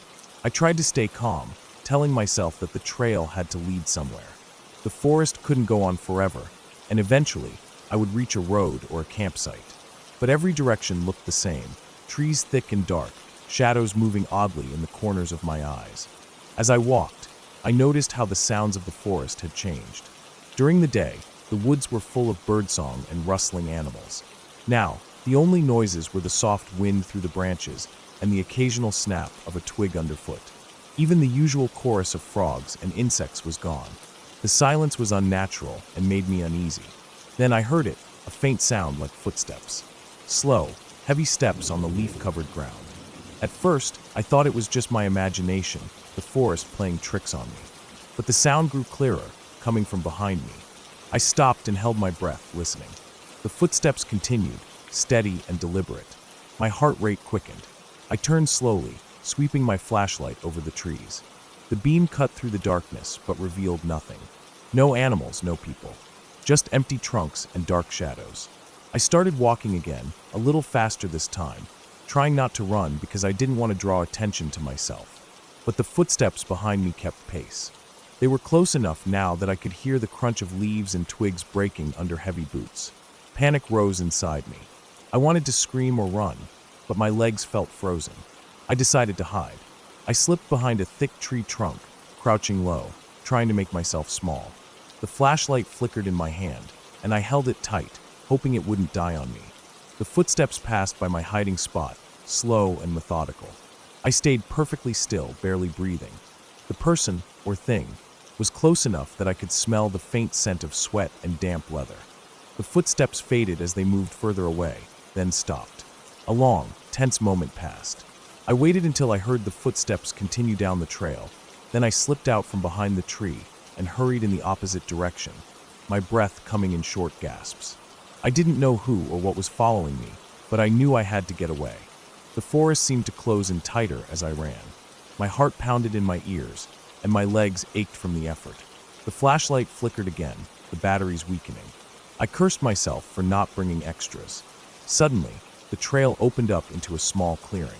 I stepped into the moonlight that finally broke through the clouds, and my eyes adjusted. At the edge of the clearing was an old, abandoned cabin. Its windows were shattered, and the door hung loosely on its hinges. The wood was weathered and rotting, but it looked like shelter, any shelter. I didn't hesitate. I ran toward the cabin, pushing the door open with a loud creak. Inside was darkness and the smell of mold and decay. I could see broken furniture, piles of leaves swept in by the wind, and the dust thick in the air. I took a deep breath and stepped inside, closing the door behind me. The flashlight gave its last flicker and went out. I was plunged into darkness. My hands found a corner of the room, and I sank down, trying to calm my shaking body. Outside, the footsteps had stopped, but I could hear other sounds, the faint rustling of leaves, a soft, slow breeze moving through the broken windows. I tried to focus on steadying my breath. I thought about calling for help on my phone, but the screen was dead. No signal anyway, not this deep in the woods. Minutes passed like hours. I listened carefully, straining to hear any sign of the footsteps returning. The silence was heavy, almost suffocating. Then I heard it, a soft scraping noise, like something being dragged across the wooden floor outside. It was slow, deliberate, and coming closer to the cabin. My heart stopped. I pressed myself against the wall, barely daring to breathe. The scraping moved to the other side of the door. I could hear it scratch along the wood, then pause. Then a faint tapping, 3 sharp taps in quick succession. I froze. The tapping came again, slow this time, as if someone was testing if I was inside. My mind raced. Who would come here in the middle of the night, dragging something across the floor and tapping on the door? What did they want? The door rattled slightly, the old hinges struggling against the weight. I could see faint shadows moving outside the cracked windows. The tapping continued, slower now, almost like a rhythm. I realized I had to do something. Staying here meant waiting for whoever was outside to get impatient and force their way in. I crawled to the back of the cabin, feeling along the walls for another way out. The windows were broken, but too high to climb through. There was a small hole in the floorboards near the corner. It looked like an old root cellar or a crawl space. I pulled at the rotten wood and managed to make a small opening. Without thinking, I squeezed through the hole, dropping into cold, damp earth. The crawl space was cramped and smelled like mold and decay. I could hear the faint sounds of the forest above me. I stayed still for a long time, listening. The tapping stopped. The scraping noise faded. Silence returned. I waited until the first light of dawn began to filter through the cracks in the cabin floor before I dared to move again. Climbing out carefully, I looked around the clearing. No sign of anyone or anything. I didn't stop to rest. I headed toward the east, where the sun was rising, hoping to find a road or trail. My legs were weak, and my throat was dry, but the need to escape pushed me forward. Hours later, I stumbled onto a dirt road. It wasn't paved, but it was a clear path. I followed it until I saw a car parked near a farmhouse. I waved my arms and called out until a man came out, surprised to see me. He offered water and a phone. I told him I'd gotten lost in the forest. The police were called. A search was organized for anyone else missing. I learned later that the cabin had been abandoned for years, but strange things had been reported near the woods, people hearing noises, finding strange marks on trees. I never found out who or what had been outside the cabin that night, scraping and tapping on the door. But the memory of that darkness, the cold fear, and the silence that pressed on me stays with me to this day. The forest isn't just trees and shadows. Sometimes it holds something waiting, watching. And sometimes, when you're alone, it's closer than you think.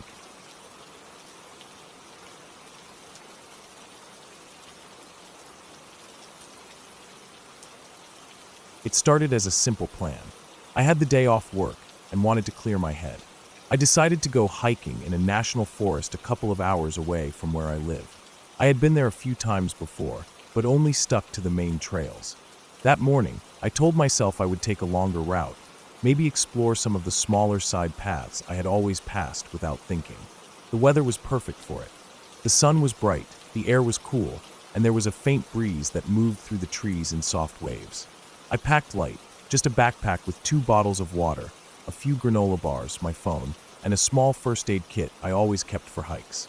I wore my usual hiking boots, comfortable but sturdy, and a light jacket tied around my waist in case the temperature dropped later. The drive there was peaceful, the kind of quiet where you can just hear the hum of your own car against the road. By the time I arrived, the parking lot was almost empty except for 2 other cars. I took that as a good sign. I like quiet trails. The first part of the hike was exactly what I wanted. The path wound through tall pines, their branches so high above me that they seemed to block part of the sky. The forest floor was covered in soft layers of old needles, and every step I took felt muffled. Now and then I would hear the rush of a bird flapping from one branch to another, or the sudden scurry of a squirrel through dry leaves. I didn't see another person for at least an hour, and when I did, it was just a couple heading the other way. We nodded at each other and kept going. After another mile or so, I noticed a narrow trail splitting off to the left. It wasn't marked, but I remembered seeing it on my last trip and wondering where it went. The ground there looked more uneven, less used, but something about it pulled me in. I figured I had time. I stepped off the main trail and onto it, thinking I'd follow it for a little while and then turn back. The air seemed different almost immediately. The sound of the breeze softened, and the trees felt closer together. The ground was covered in more undergrowth, with roots sticking up like thin, crooked fingers. I walked slower, watching my step. The path twisted and dipped, making it hard to tell which direction I was moving. At first, I liked the change. It felt like I was exploring something hidden, but after about 20 minutes, I realized I hadn't seen any signs or markers. Still, I wasn't worried yet. I kept going, thinking the trail would loop back around or connect to the main one. That's when I started noticing small things that made me uneasy. The forest was too quiet now. I couldn't hear birds anymore, and even the wind seemed to have died. The only sound was the crunch of my boots. I tried to shake it off, telling myself maybe it was just the time of day. Maybe animals had moved deeper into the woods. Another 20 minutes passed before I admitted I had no idea where I was. The trail had faded in some spots, forcing me to guess the direction. My phone still had service, so I pulled up the GPS, but the signal kept cutting in and out. When it did load, it only showed a vague green area with no detailed map of the smaller trails. I thought about turning back the way I came, but the twisting path and the constant small changes in the landscape made me second-guess my memory of it. I decided to keep moving forward, hoping I'd find a clearer path. The sun had shifted by then, and light was filtering through the trees at a lower angle, giving everything a sharper, more shadowed look. I could feel the temperature dropping, so I stopped to untie my jacket and put it on. That's when I noticed something about the ground ahead. The soil looked disturbed, like it had been dug or kicked up recently. There were impressions, not exactly boot prints, but not animal tracks either. They were irregular, deeper on one side, and leading farther into the trees. I stood there for a long moment, debating. Maybe it was just a hiker ahead of me, but the odd shape of the impressions made me hesitate. I kept going, though, telling myself I was just being paranoid. The path narrowed even more, and the branches of the trees on either side started to form a kind of tunnel. The light dimmed as I went deeper, and I found myself glancing over my shoulder more often than I wanted to admit. At one point, I thought I heard something behind me. It wasn't loud, just the faint crack of a twig. I froze, listening. The forest was silent again, but now I couldn't shake the feeling of being watched. I tried to ignore it and pushed on. My pace quickened without me deciding to speed up. The path dropped steeply into a small gully, and I had to grab onto tree trunks to keep from sliding. At the bottom, there was no clear trail, just tangled brush and rocks. I stopped there, breathing hard, and tried to figure out my next move. The light was fading faster now, the sun slipping lower behind the trees. I decided I needed to head back, even if I wasn't sure exactly where the trail was. I turned around and started climbing back up the slope. That's when I heard it again, another faint snap, this time closer. I told myself it could be a deer. I wanted to believe that, but my instincts wouldn't settle. The air felt heavier, like it was pressing against my ears. I kept moving, forcing myself not to look back too much. When I reached the top of the slope, I paused again, listening. Nothing. No wind, no animals, no distant sounds of people. I walked faster, scanning for anything familiar, but the trail looked different now.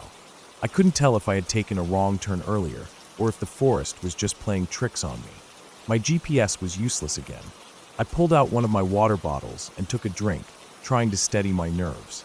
My hand shook slightly as I screwed the cap back on. Not long after that, I spotted something off to the side, a small piece of fabric caught on a branch.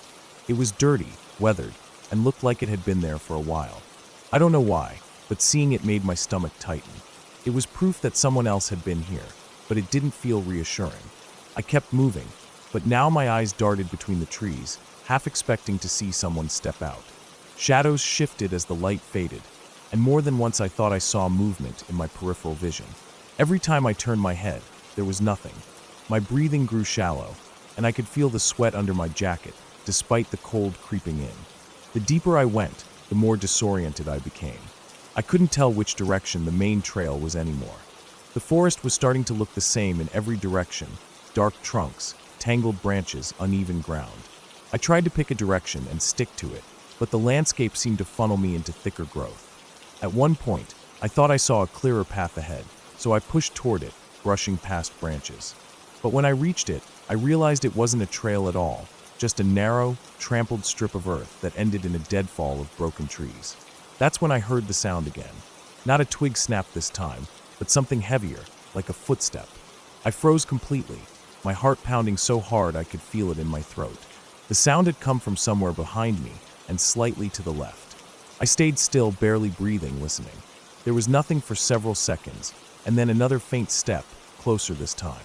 That was enough. I turned and started moving quickly, no longer caring if I was going in the right direction. I just wanted distance between me and whatever was there. The undergrowth tore at my pants and scratched my hands as I shoved past it.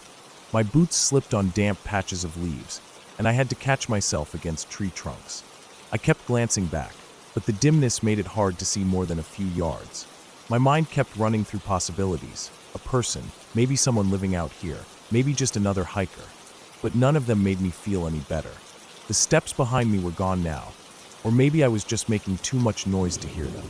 After what felt like forever, I spotted a sign nailed to a tree up ahead. Relief surged for a moment, until I got close enough to see it was old, the paint faded and peeling. It pointed toward a trailhead I didn't recognize, and the arrow was barely visible. Still, it was something.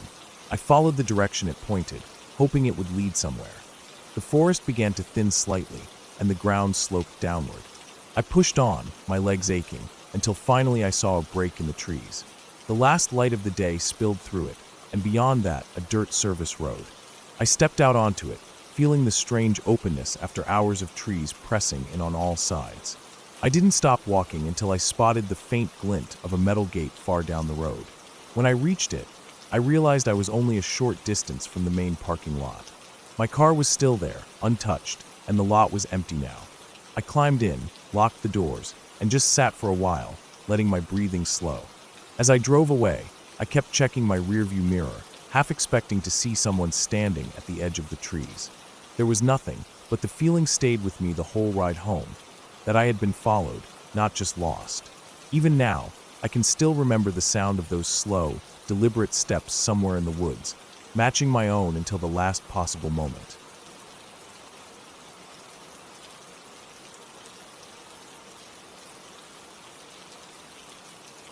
I woke up before sunrise, the room still wrapped in that dull gray light that comes just before the day starts.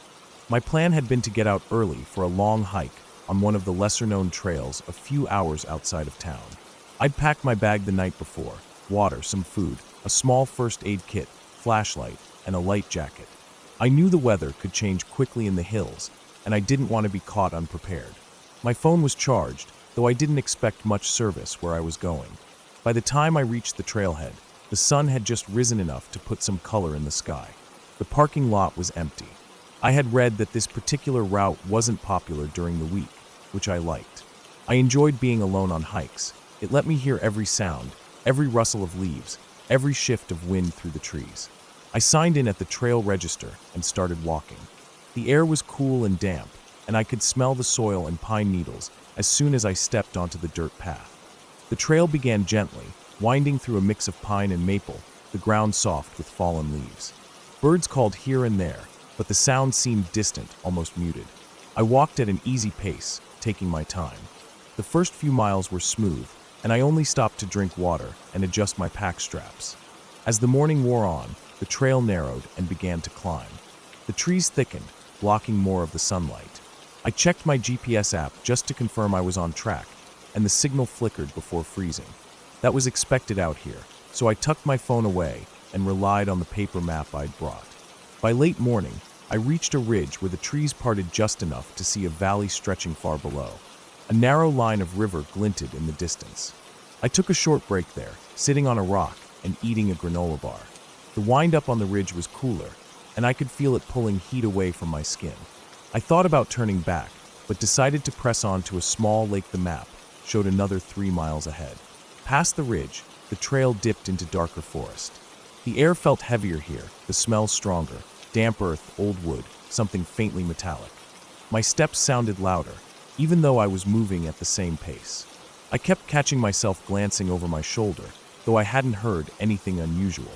An hour later, I stopped to sip water and noticed how quiet it had become. The wind had died completely, and I couldn't hear a single bird or insect. It was like walking into a room after someone's just turned off a fan. That sudden awareness of silence. I tightened the straps on my pack and kept going. The lake was smaller than I expected, ringed by reeds and surrounded on 3 sides by steep ground. The surface was still, dark, reflecting the trees like a mirror. I sat for a few minutes, eating the rest of my food, but I didn't feel relaxed. The silence pressed on me, making me aware of every small movement. The shift of my shoes in the dirt, the faint creak of my backpack frame. I decided not to linger. The thought of retracing my steps felt comforting, like heading towards something familiar. I started back at a steady pace, but about 20 minutes later, I noticed something strange.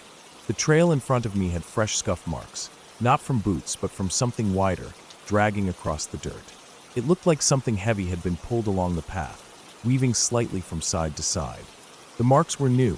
The edges of the disturbed dirt were still sharp, not softened by wind or leaves. I hadn't seen them on my way in. I slowed down, scanning the trees. They were dense enough that I couldn't see far into them. The marks continued for maybe 50 feet before veering off the trail into the undergrowth. I kept walking, telling myself it was probably someone hauling gear for fishing or hunting, but the unease in my stomach didn't go away. Another mile in, I heard it, a faint snap of a branch somewhere behind me. I stopped instantly. The silence closed in again. I turned my head slowly, but there was nothing to see, just layers of trees fading into shadow. I told myself it could have been a deer. Still, I picked up my pace. Every few minutes after that, I thought I heard movement, a shuffle of leaves, a quick crack like weight shifting on wood. Always behind me, never ahead. I resisted the urge to look back constantly. I didn't want to trip or miss my footing. My breathing grew louder in my own ears. Eventually, I reached the ridge again, the open space giving me some relief. I stopped there and actually turned all the way around. Nothing moved. I listened for a full minute. The air was completely still. I walked on, faster now, my focus narrowing to just making it back to the trailhead. The forest seemed darker than before, though I knew it was still mid-afternoon. My mind kept circling back to those drag marks, wondering what could make them and why they hadn't been there earlier. I kept my hands free, ready to drop my pack if I needed to move faster. Half a mile from the parking lot, the sounds behind me came again, but closer. Definite footsteps this time, matching mine, stopping when I stopped. I didn't turn around. Instead, I broke into a steady jog, ignoring the burn in my legs. The trail curved, and I caught sight of the bright rectangle of the lot through the trees. I pushed myself until I was on the asphalt, breathing hard. I glanced back once. Nothing on the trail, just the still trees. I got into my car quickly, locking the doors, and sat there with my hands on the wheel, waiting for my breathing to slow. As I pulled out, I saw something in the side mirror. A figure just at the tree line where the trail met the lot, standing still. The shape was indistinct at that distance, but it was tall, not hunched like an animal. It didn't move as I drove away. I didn't stop until I was well onto the main road, the forest shrinking in the rear view. The whole drive home, I kept replaying the silence, the drag marks, the matched footsteps. I never saw the figure's face, never knew if it had followed me from the lake or had been waiting along the trail all day. I haven't gone back to that trail since. Even now, when I think about it, I can still feel that unnatural quiet pressing against my ears and see the faint lines in the dirt leading away into the trees. Some part of me is certain that if I had stepped off the trail to follow them, I wouldn't have come back.